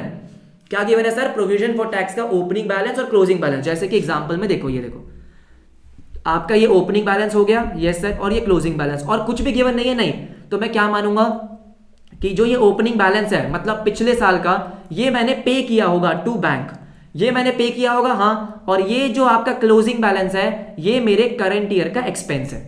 क्या है सर, करंट ईयर का एक्सपेंस। अब सुनो ध्यान से, जो करंट ईयर का एक्सपेंस है वो हम स्टेप नंबर 1 में ऐड करते हैं, बिल्कुल सही। और जो मैं पे करता हूं वो मैं क्या करूंगा सर, एंड में जाके माइनस करूंगा स्टेप नंबर 5 में। बात समझ में आ गई? जो करंट ईयर का एक्सपेंस है वो स्टेप नंबर 1 में ऐड होता है, यस। और जो मैंने पे किया है, जो मेरा कैश का फ्लो हुआ है वो एंड में जाके माइनस होगा, हाँ जी। अगर आपको सिर्फ ओपनिंग और क्लोजिंग बैलेंस गिवन है, हाँ, लेकिन इसमें बहुत सारी और चीजें भी होती है। देखो फटाफट से, देखो देखो देखो, अब मान लो एग्जांपल नंबर 2, आपको ओपनिंग और क्लोजिंग गिवन है। ओपनिंग कितना 75, ठीक है। क्लोजिंग कितना 1,05,000, अच्छा ठीक है। Opening 75, closing 1,05,000। अब सुनो मेरी बात ध्यान से, अगर आपको कोई भी एडजस्टमेंट गिवन है, सर इनकम टैक्स पेड, तो यहां पे आपको बता दिया कि आपने इस साल कितना इनकम टैक्स पे किया है, तो यहां पे टू बैंक में आ जाएगा सर 60,000, हाँ। तो अब मेरी जो बैलेंसिंग फिगर आ जाएगी, बैलेंसिंग फिगर कितनी आ रही है सर 90,000। अगर आपने इसका टोटल किया तो ये आया 165, हाँ सर हाँ। यहाँ कितना है 75, तो आपका बैलेंसिंग फिगर 90 है। तो इसका मतलब ये 90,000 मेरा करंट ईयर का एक्सपेंस है, और ये अगेन स्टेप 1 में ऐड होगा, और ये जो आपने पे किया वो आप स्टेप नंबर 5 में माइनस करोगे। बात समझ में आई? तो पिछले वाले एग्जांपल में क्योंकि कुछ भी गिवन नहीं था तो मैंने क्या माना कि जो ओपनिंग बैलेंस में आ रहा है वो इस साल पे हुआ होगा, और जो क्लोजिंग में आ रहा है वो मेरा इस साल का एक्सपेंस है, हाँ सर हाँ। लेकिन अगर आपको कुछ भी और इंफॉर्मेशन गिवन है तो उसी के अकॉर्डिंग हमको करना होगा। इनकम टैक्स आपने पे किया, आपको गिवन है 60,000, आपने माइनस कर दिया, और जो आपका क्या है सर, इस साल का बैलेंसिंग फिगर जो आ रहा है वो इस साल का एक्सपेंस है। सिंपल सी बात है। अब सुनो मेरी बात ध्यान से सर, उसके बाद आता हूं बेटा मैं, अरे मैं किधर आ गया, हाँ किधर आ गया मैं, ये रहा, हाँ देखो एग्जाम्पल नंबर 2 हो गया, हाँ एग्जाम्पल नंबर 3 पे आते हैं ना। देखो अब यहाँ पे आपको क्या लिखा है सुन लो, मैंने बेटा सारे केसेस, मैं क्या बोल रहा हूँ, नोट्स बहुत मेहनत से बनाया, ठीक है। देखो सर यहाँ पे ओपनिंग बैलेंस आपको गिवन है 75,000, तो आपने ओपनिंग 75 लिखा, क्लोजिंग गिवन है 1,05,000 आपने लिख दिया। अब आपको एडजस्टमेंट में क्या दे रखा है, provision for tax made during the year, made या प्रोवाइडेड जो भी आपको दे रखा होगा। इसका मतलब कि इस साल जो आपने प्रोविजन बनाया है, करंट ईयर का प्रोविजन जो आपने बनाया है, इसका मतलब ये इस साल का एक्सपेंस है। सर क्या है, ये इस साल का एक्सपेंस है, तो ये 70,000 आपने इस साल का एक्सपेंस रिकॉर्ड किया। क्या आपको बात समझ में आई? जो आपका इस साल का एक्सपेंस है वो आपको दिया है। अब जो बैलेंसिंग फिगर आएगी वो क्या होगी, जो आपने इस साल पे किया। देखो दोनों में से अगर आपको एक चीज गिवन है, अगर पेड या फिर करंट ईयर के प्रोविजन में से कुछ गिवन है, तो भाई दूसरी वाली क्या होगी सर, बैलेंसिंग फिगर। हाँ, तो ये 70,000 तो आप स्टेप नंबर 1 में ऐड करोगे बिल्कुल, और ये जो बैलेंसिंग फिगर आ रही है जो आपने पे किया वो स्टेप नंबर 5 में आपका माइनस हो जाएगा। हाँ जी बिल्कुल। अब उसके बाद एक चीज ध्यान रखेंगे, क्या सर, अगर आपको सिर्फ एक ही अमाउंट गिवन है, क्या सर, सिर्फ एक अमाउंट गिवन है, या तो वो आपको करंट ईयर का प्रोविजन गिवन है या प्रीवियस ईयर का, कुछ भी। केस नंबर 2 देखो, only current year provision is given, कुछ भी गिवन नहीं है, सिर्फ करंट ईयर का टैक्स गिवन है। हाँ, तो मैं क्या मानूंगा, मैं वो मानूंगा कि बेटा वही इस साल पे भी हुआ होगा। ध्यान से मेरी बात सुनो, टैक्स के 2 ट्रीटमेंट हमेशा होंगे, एक स्टेप नंबर 1 में ऐड करना और एक एंड में जाके जो आपने पे किया उसको माइनस करना, राइट। अगर मान लो क्वेश्चन में सिर्फ एक ही फिगर गिवन है तो बेटा आपको दोनों जगह सेम फिगर लेनी पड़ेगी, लेकिन आप लोगे हमेशा दोनों जगह। देखो अगर करंट ईयर प्रोविजन गिवन है तो क्या मानूंगा कि मैंने इस साल वही पे किया है, तो पेड भी उतना ही आएगा, स्टेप नंबर 1 में भी उतना ही आएगा, स्टेप नंबर 5 में भी उतना ही आएगा। बात समझ में आ गई? तो यहां पे मैंने आपको टैक्स के सारे केसेस रिवाइज करवा दिए। हाँ जी बिल्कुल करवा दिए हैं, राइट। ठीक है ठीक है ठीक है, और तो कुछ नहीं बचा सर, बचा है, क्या बचा है? अब आते हैं सर एक्स्ट्रा ऑर्डिनरी पे। देखो मेरी बात सुनो ध्यान से सुनो। अरे मैं किधर गया, हाँ ये रहा। हाँ जी, तो स्टेप नंबर 5 मेरा हो गया। स्टेप नंबर 5 मेरा हो चुका है कि मैंने क्या किया है सर, कैश जनरेटेड निकाला और इसमें से इनकम टैक्स जितना भी आपने रिफंड के बाद जो भी आपने पे किया वो आपने माइनस कर दिया, उसको क्या बोलेंगे, cash flow from operating before extra ordinary. क्योंकि अभी तक मैंने एक्स्ट्रा ऑर्डिनरी का इफेक्ट नहीं लिया। स्टेप नंबर 1 में एक्स्ट्रा ऑर्डिनरी आइटम्स को मैंने हटा दिया था। हाँ, अब अगर मेरे एक्स्ट्रा ऑर्डिनरी आइटम से कोई कैश का फ्लो हो रहा है तो उसका मुझे ट्रीटमेंट करना पड़ेगा। बात समझ में आ रही है? कैसे करना पड़ेगा, सुनो ध्यान से। अगर मान लेते हैं आपको कोई इंश्योरेंस क्लेम मिला, आग लग गई थी। अब सुनो, अगर आग लग गई थी और आपका स्टॉक जल गया, क्या हो गया सर, आग लग गई और आपका स्टॉक जल गया। हाँ बेटा, वहां पे कोई कैश का फ्लो तो नहीं हो रहा, नहीं, लेकिन आग लग गई, स्टॉक जल गया और आपको इंश्योरेंस का पैसा मिला। तो जब इंश्योरेंस का पैसा मिला तो वहां पे तो आपका कैश का इनफ्लो हो रहा है। हाँ, तो उसको क्या कर देंगे सर, ऐड कर देंगे। बात समझ में आई? तो अगर कोई एक्स्ट्रा ऑर्डिनरी आइटम से कैश का फ्लो हो रहा है, ठीक है सर, आग लगने से कैश का फ्लो तो नहीं हुआ तो वो यहां पे नहीं आएगा, लेकिन अगर इंश्योरेंस का पैसा मिला है तो क्या वो पैसा मिला, हाँ इनफ्लो है, ऐड होगा, हाँ सर ऐड होगा। लास्ट में जाके आपने ऐड कर दिया और लास्ट में मेरा क्या आ गया, हाँ cash flow from operating activity. हाँ sir, cash flow from operating activity. क्या आपको बात समझ में आ गई एवरीबडी, यस और नो? हाँ जी, तो हमने सब कुछ डिस्कस कर लिया। हाँ, एक्स्ट्रा ऑर्डिनरी आइटम्स पे हमने डिस्कशन कर लिया। अब मैं आपको एक छोटा सा क्वेश्चन करवाऊं क्या? करवाओ सर करवाओ। देखो आओ, यहां पे हमें क्या करना है सर, यहां पे आपको कैश फ्लो बनाना है ऑपरेटिंग एक्टिविटी का और फाइनेंसिंग एक्टिविटी का। इस साल क्योंकि आपका कैश फ्लो 6 मार्क्स का आ रहा है तो पूरी स्टेटमेंट बनाने के लिए शायद से नहीं आएगी, है ना। आपको इंडिविजुअल एक्टिविटी का कैश फ्लो निकालना पड़ेगा, लेकिन मैं आपको सारे क्वेश्चन की प्रैक्टिस करवा चुका हूं और करवाऊंगा भी। जैसे मैंने बोला, अब हम धीरे धीरे सारे चैप्टर्स के इंपॉर्टेंट क्वेश्चंस करेंगे, तो करवाऊंगा, सब कुछ करवाऊंगा, टेंशन मत लो, राइट। देखो अब आपको ये इन्फॉर्मेशन गिवन है, सबसे पहले ये ओपनिंग बैलेंस हो गया, ये आपका क्लोजिंग बैलेंस हो गया, all right. Equity share capital, अब इक्विटी शेयर कैपिटल कहां पे जाएगा सर, फाइनेंसिंग में, ठीक है। 11,25,000 से 13,75,000 हो रहा है, बिल्कुल सही, ठीक है। लेकिन आपको सबसे पहले हमेशा क्या करना है, हमेशा एडजस्टमेंट पढ़नी है। क्या करना है, एडजस्टमेंट पढ़नी है। तो सबसे पहले एडजस्टमेंट पढ़ेंगे। During the year additional debentures were issued at par मतलब फेस वैल्यू पे ऑन 1 अक्टूबर। तो डिबेंचर की बात कर रहा है, ये डिबेंचर देखो, ये डिबेंचर दिख रहा है आपको, यस सर डिबेंचर की बात कर रहा है, एडजस्टमेंट नंबर 1। और बैंक लोन आपने रीपे कर दिया सेम डेट पे, अच्छा ठीक है, राइट। ये सेम क्वेश्चन मैं आपको पहले करवा चुका हूं, ऑल राइट। आपने डिविडेंड दिया है सर इक्विटी शेयर्स पे, ठीक है। Income tax has been provided, मतलब ये आपका करंट ईयर का एक्सपेंस है, करंट ईयर का प्रोविजन है। पेड नहीं लिखा ना, क्या लिखा है, income tax has been provided, provided या मेड मतलब करंट ईयर का प्रोविजन आपको दिया है। और प्रेफरेंस शेयर्स आपने रिडीम करे at the end of the year. बात समझ में आई है? फटाफट से मैं आपको एक्सप्लेन कर देता हूं कैसे कैसे होना है। देखो सर, इक्विटी शेयर कैपिटल हमारे बढ़ रहे हैं, है ना। 11,25,000 से कितने हो रहे हैं, 13,75,000। तो 2,50,000 इंक्रीज हो रहे हैं, यस सर यस इंक्रीज हो रहे हैं ना। हाँ, तो अगर आप देखोगे तो फाइनेंसिंग में हमने क्या किया होगा, अरे मैंने यहाँ पे फाइनेंसिंग नहीं बनाई है, देखो ऑपरेटिंग बनाई है। तो फाइनेंसिंग में हम क्या करेंगे सर, फाइनेंसिंग में इसको ऐड करेंगे 2,50,000। बात समझ में आ गई, यस सर यस। उसके बाद प्रेफरेंस शेयर कैपिटल 7,50,000 से 5,00,000 हो गए, तो आपने यहाँ पे 2,50,000 रिडीम करे हैं, मतलब आउटफ्लो हो गया। पैसे वापस करें, हाँ सर पैसे वापस करें, तो आउटफ्लो हो गया, हाँ सर हमारा आउटफ्लो हो गया। ऑल राइट, उसके बाद देखो general reserve. Sir general reserve का ट्रीटमेंट ऑपरेटिंग एक्टिविटी के पहले स्टेप में होता है, ये सुनो बिल्कुल सही, उसको करेंगे। पहले हम क्या कर लेते हैं, फाइनेंसिंग का देखते हैं, आ जाओ। उसके बाद सिक्योरिटी प्रीमियम रिजर्व, आपको मैंने बताया था बेटा सिक्योरिटी प्रीमियम रिजर्व का भी इंपॉर्टेंट पॉइंट। अगर सिक्योरिटी प्रीमियम रिजर्व बढ़ रहा है इसका मतलब पैसा आया है, लेकिन डिक्रीज हो रहा है तो कुछ नहीं करना, ठीक है।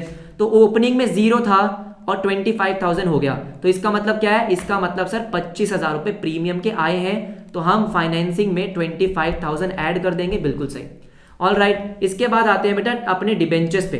अगर हम डिबेंचर्स की बात करें तो देखो डिबेंचर्स स्टार्टिंग में कितने थे, 50 के, कितने के हो गए, 1,00,000 के। तो अगेन आपने इसका मतलब, अरे वेट सॉरी, ये तो प्रोविजन फॉर टैक्स है ना, हाँ सॉरी, हम बात कर रहे हैं डिबेंचर्स की। डिबेंचर स्टार्टिंग में 3,75,000 के थे और फिर हो गए 6,50,000 के। तो 6,50,000 माइनस 3,75,000 कितना हो रहा है, अरे भाई मेरे हाथ इतने ठंडे हो रहे हैं ना, कैलकुलेटर ही नहीं चल रहा, माइनस 375 कितना, 275। तो 275 आपका इनफ्लो हुआ है, अरे पैसा आया, हाँ सर आया, ठीक है। उसके बाद बैंक लोन की बात करेंगे तो 125 से 1,00,000 हो गया, तो सर ये तो आपने रीपे करा है, तो 25,000 माइनस कर देंगे। बात समझ में आई, तो ये तो हो गया मोटी मोटी चीजें। हाँ, अब आपको क्या करना है सर, डिविडेंड पे करना है, बिल्कुल इंटरेस्ट पे करना है। सुनो मेरी बात ध्यान से, इंपॉर्टेंट पॉइंट्स। सर अगर हम बात करें डिबेंचर्स की, तो डिबेंचर्स पे आपको 8% का इंटरेस्ट पे करना है, बिल्कुल करना है। अब ध्यान से सुनो, मैंने क्या बोला, इंटरेस्ट निकालते टाइम आपको टाइम पीरियड कंसीडर करना है। सारे इंपॉर्टेंट पॉइंट मैंने आपको बता दिए, अच्छा ठीक है। सर देखो अगर डिबेंचर्स की बात करें तो स्टार्टिंग में 3,75,000 थे, हाँ आपने 2,75,000 के क्या करे हैं, 2,75,000 के इशू करे हैं, बिल्कुल। आपने कब करे हैं सर, 1 अक्टूबर को करे हैं। तो मुझे अगर इंटरेस्ट पे करना है तो ध्यान से सुनेंगे, 8% का इंटरेस्ट पे करना है। तो सर ओपनिंग बैलेंस था 3,75,000, हाँ तो 3,75,000 6 महीने के लिए थे, है ना। 6 महीने बाद आपने क्या किया, 6 महीने मतलब 6/12, हाँ 6 महीने बाद अब आपके पास डिबेंचर कितने के हो गए, 6 महीने बाद डिबेंचर हो गए 6,50,000 के, हाँ तो अब मैं 6,50,000 पे 8% पे करूंगा 6 महीने के लिए।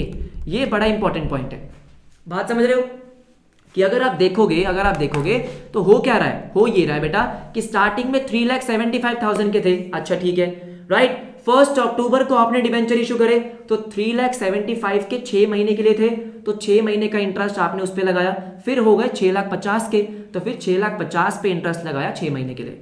यस, जैसे आप इंटरेस्ट ऑन कैपिटल निकालते थे एग्जैक्ट वैसे ही है, ठीक है। सिमिलरली बेटा, सिमिलरली हम बात करेंगे किसकी, बैंक लोन की, राइट। अब अगर मैं यहाँ पे बैंक लोन की बात करता हूं, देखो बैंक लोन 8% है, हाँ स्टार्टिंग में कितना 125, आपने बैंक लोन रीपे किया है सेम डेट पे मतलब 1 अक्टूबर को, तो अगेन आपका बैंक लोन 1,25,000 था 6 महीने के लिए। यस और नो, बैलेंस 6 महीने के लिए था, हाँ फिर वो बैलेंस कितना हो गया, फिर वो बैलेंस हो गया 1,00,000, क्योंकि आपने 25,000 वापस कर दिए, तो 1,00,000 पे 8% पे करोगे अगले 6 महीने के लिए। सिंपल है, बहुत ही सिंपल है, बस आपको देखना है बैलेंस चेंज कब हो रहा है, बिल्कुल सही। ये आपका इंटरेस्ट हो गया, हाँ सर ये हमारा इंटरेस्ट हो गया। फिर आपको आपको डिविडेंड पे करना है, हाँ कितना सर, इक्विटी शेयर पे आपने डिविडेंड पे करा कितना, देखो ध्यान से, आपको बोला ओपनिंग बैलेंस पे। मैंने आपको क्या कहा था, फाइनल डिविडेंड हमेशा ओपनिंग बैलेंस पे होता है, हाँ ओपनिंग बैलेंस कितना था 11,25,000, राइट। इसका 8%, हाँ सर हाँ, तो 90,000 का आप क्या करोगे सर, 90,000 का डिविडेंड पे करेंगे। फाइनेंसिंग एक्टिविटी में नेगेटिव आ जाएगा, बिल्कुल आ जाएगा, बात समझ आई। अब एक चीज और ध्यान रखना, सुन लो ध्यान से, सर प्रेफरेंस पे डिविडेंड पे नहीं करेंगे, बिल्कुल करेंगे भाई। अगर आप इक्विटी पर डिविडेंड दे रहे हो तो भाई इक्विटी से पहले तो प्रेफरेंस पे देते हैं, हाँ अगेन आप प्रेफरेंस पे डिविडेंड कौन से बैलेंस पे देंगे, ओपनिंग बैलेंस पे, राइट। तो 7,50,000 का 5%, यस सर 37,500, तो सर आप डिविडेंड दे रहे हो इनको 37,500 का, बिल्कुल। तो ये हो गई आपकी फाइनेंसिंग एक्टिविटी। आपको क्या करना है, अब मैंने आपको सब बता दिया, आपको प्रॉपर फॉर्मेट में करके मुझे कमेंट सेक्शन में बताना आपका आंसर कितना आ रहा है फाइनेंसिंग एक्टिविटी का। यस और नो? बेटा आपको सारे पॉइंट कवर कर दिए। हाँ, अब आते हैं मेन ऑपरेटिंग पे। अब मैं सबको रिमूव कर रहा हूं, मैंने सारे पॉइंट कवर कर लिए फाइनेंसिंग के। आई होप आपको समझ में आ गए होंगे, राइट? आपको ये लग रहा होगा कि ये सारे पॉइंट तो मैं आपको पहले ही समझा चुका था, जितने भी इंपॉर्टेंट पॉइंट थे हमने पहले ही कवर कर लिए थे। अब आते हैं ऑपरेटिंग पे। सुनो मेरी बात ध्यान से। सर ऑपरेटिंग पे पहला स्टेप क्या होता है? Net profit before tax and extraordinary item. यहां पे अगर आप देखोगे तो आपको सरप्लस का बैलेंस गिवन है। हाँ सर, सरप्लस का बैलेंस गिवन है। क्या करना होता है? Closing minus opening. अब देखो यहाँ पे इंपॉर्टेंट क्या है सर, क्लोजिंग है मेरा 3,75,000, हाँ, माइनस ओपनिंग।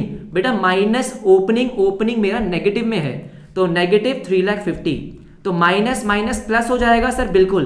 कितना आ जाएगा बेटा? ये देखो ध्यान से, 3,75,000 प्लस प्लस 3,50,000 कितना आ गया? 7,25,000 आ गया। कितना आ गया बेटा? 7,25,000 एब्सोल्युटली, राइट? तो ये मेरा क्या है? प्रॉफिट। हाँ, अब इसमें मुझे क्या करना है? इसमें मुझे डिविडेंड और रिजर्व ऐड करने हैं। डिविडेंड आपने निकाल लिया था कि इक्विटी शेयर पे डिविडेंड कितना था? 90,000, प्रेफरेंस शेयर पे 37,500, यह आपने ऐड कर दिया, बिल्कुल कर दिया। रिजर्व अगर आप देखोगे बेटा, कोई जनरल रिजर्व है क्या? हाँ है। जनरल रिजर्व का बैलेंस बढ़ रहा है, हाँ बेटा बढ़ रहा है। 3 लाख से 3,75,000 हो रहे हैं, हाँ, तो इसका मतलब 75,000 आपने रिजर्व में ट्रांसफर करे हैं, बिल्कुल करे हैं। ये देखो ये देखो ये देखो, ट्रांसफर टू रिजर्व, हाँ sir transfer to reserve, right? यहां पे बेटा मैंने एक साथ सब कुछ कर दिया, आपको एक साथ नहीं करना, ठीक है? ये आंसर मैंने आई थिंक किसी बुक से कॉपी किया होगा, गलत आंसर है। हमने क्या करा सर? हमने ऐड कर दिया, बिल्कुल। इसके बाद क्या करोगे सर? इसके बाद आते हैं, इसके बाद हमें टैक्स की चीजें करनी है। हमने डिविडेंड और रिजर्व कर लिया, कर लिया। अब आते हैं टैक्स पे। Tax, provision for tax current year का आपको दे रखा है 1,12,500, तो ऐड कर देंगे। हाँ sir, provision for tax current year का हमने ऐड करा, ये रहा आपका प्रोविजन फॉर टैक्स, आपने ऐड कर दिया सर। और अगर कोई रिफंड दे रखा है, क्या कोई रिफंड है? नहीं है। एक्स्ट्राऑर्डिनरी आइटम नहीं है, तो आपका क्या आ जाएगा? Net profit, net profit before tax and extraordinary item. Sir कितना आएगा? मैं आपको बताता हूं, 7,25,000, हाँ जी, प्लस डिविडेंड ऐड किया 90, 37,500 ऐड किया, ये सर, प्लस 1,12,500 का इनकम टैक्स का एक्सपेंस है और 75,000 रिजर्व, तो मेरा आ रहा है 10,40,000। ये बात समझ में आ गई? यस सर आ गई। अब इसमें मुझे क्या करना है? नॉन कैश और नॉन ऑपरेटिंग आइटम्स ऐड करने हैं, बिल्कुल करने हैं। अब नॉन कैश और नॉन ऑपरेटिंग, एक तो आपका इंटरेस्ट ऑन डिवेंचर हो गया जो आपने निकाला था, हाँ। अब यहाँ पे इंटरेस्ट ऑन डिवेंचर अगर आप निकालोगे तो कितना आ रहा है सर? 41,000। तो हम क्या करेंगे? इसमें 41,000 का इंटरेस्ट ऐड करेंगे, बिल्कुल सही। आपने बैंक लोन पे इंटरेस्ट निकाला, बिल्कुल, कितना आएगा? यहाँ निकाल रखा है मैंने 9,000 रुपए, वो आपने ऐड कर दिया, ठीक है। क्या कोई डेप्रीसिएशन वगैरह है? यहाँ पे कोई डेप्रीसिएशन नहीं है क्योंकि कोई एसेट गिवन नहीं है, राइट? डेप्रीसिएशन नहीं है, gain on sale, loss on sale, amortisation कुछ भी नहीं है, नहीं। तो ये सब करने के बाद आपका क्या आएगा sir? Operating profit before working capital changes, जो कितना आ रहा है? 10,90,000। इसके बाद वर्किंग कैपिटल चेंजेस करने हैं, बिल्कुल करने हैं सर, बिल्कुल करने हैं। देखो ध्यान से, आ जाओ फटाफट से। करंट एसेट और करंट लाइबिलिटी की बात करेंगे सर। करंट एसेट अरे नहीं है लास्ट में है। ट्रेड रिसीवेबल एंड इन्वेंट्री, क्या है sir? Trade receivable and inventory, हाँ देखो 11,50,000 से 13 लाख था सर, 11,50,000 से 13 लाख था, बिल्कुल था, राइट सर। इसका मतलब बैलेंस बढ़ रहा है 1,50,000 से, हाँ सर। करंट एसेट बढ़ते हैं तो नेगेटिव होता है। ट्रेड पेबल बढ़ रहे हैं, ये ऐड हो जाएगा, है ना, ये ऐड हो जाएगा, बिल्कुल सही, ठीक है। तो हमने क्या किया? जो हमारा एसेट बढ़ रहा है, करंट एसेट माइनस कर दिया। करंट लायबिलिटी का बढ़ना अच्छा होता है तो ये हमने ऐड कर दिया, सिंपल। तो हमारा क्या आ गया? Cash generated from operation. अब इनकम टैक्स पेड माइनस करना है। अब इनकम टैक्स पेड कहां से आएगा? तो बेटा ध्यान से मेरी बात सुनेंगे सारे बच्चे। हम अकाउंट बनाएंगे, बिल्कुल बनाएंगे, किसका? प्रोविजन फॉर टैक्स का। हम प्रोविजन फॉर टैक्स का अकाउंट बनाएंगे। देखो आपको ओपनिंग बैलेंस दे रखा है प्रोविजन फॉर टैक्स का, बिल्कुल, कितना सर? 50,000 रुपए। तो 50,000 रुपए आपका ओपनिंग बैलेंस आ गया। और क्लोजिंग कितना है? 1 lakh rupees. Yes sir, closing आ गया 1 लाख रुपीज। आपको इस साल का एक्सपेंस गिवन है कि इस साल का एक्सपेंस कितना था, तो इस साल का एक्सपेंस कितना था सर? 1,12,500। तो ये भी केस मैं आपको पहले करवा चुका हूं, पहले कवर हो गया। 1,12,500 प्लस 50 कितना आ रहा है सर? 1,62,500 माइनस 1 लाख। तो इसका मतलब आपने पे कितना किया है सर? पे किया 62,500, वो आपने माइनस किया और आपका नेट कैश फ्लो आ गया। यस और नो एवरीबॉडी, फटाफट से बोलो हाँ जी, राइट। तो बेटा इसी के साथ मुझे जो कैश फ्लो में आपको जो जो चीजें बतानी थी मैंने आपको बताई। आई होप आपको इस वीडियो से कुछ तो बेनिफिट मिलेगा, राइट? आपको मुझे कमेंट सेक्शन में जरूर बताना कि हाँ सर मजा आया या नहीं आया, क्योंकि मैंने अपनी तरफ से पूरा 100% आपको दिया कि कम से कम टाइम में मैं आपको सब कुछ कवर करा दूं। तो जितनी इंपॉर्टेंट चीजें थी वो सब करवा दी है। अगेन क्वेश्चंस की प्रैक्टिस आपको करनी पड़ेगी, मैं भी करवाऊंगा, लेकिन आपको तो करनी ही पड़ेगी, है ना? लेकिन मैंने कोई भी कॉन्सेप्ट नहीं छोड़ा है, सब कुछ करवा दिया है। जरूर बताना मुझे कॉमेंट सेक्शन में कि हाँ मजा आया, रिवाइज हो गया, रिकॉल हो गया, यस और नो। बाकी चैप्टर्स का ऐसे ही वन शॉट चाहिए, यस और नो। अगर आपको मजा आया तो वीडियो को जरूर लाइक करना, दोस्तों के साथ जितना हो सके शेयर करो, वाइवा में बहुत हेल्प हो जाएगी इस वीडियो से। ठीक है, बात समझ में आ गई? तो मिलते हैं आपसे नेक्स्ट क्लास में, तब तक के लिए अपना ध्यान रखें, पढ़ते रहो, बाय बाय, टेक केयर।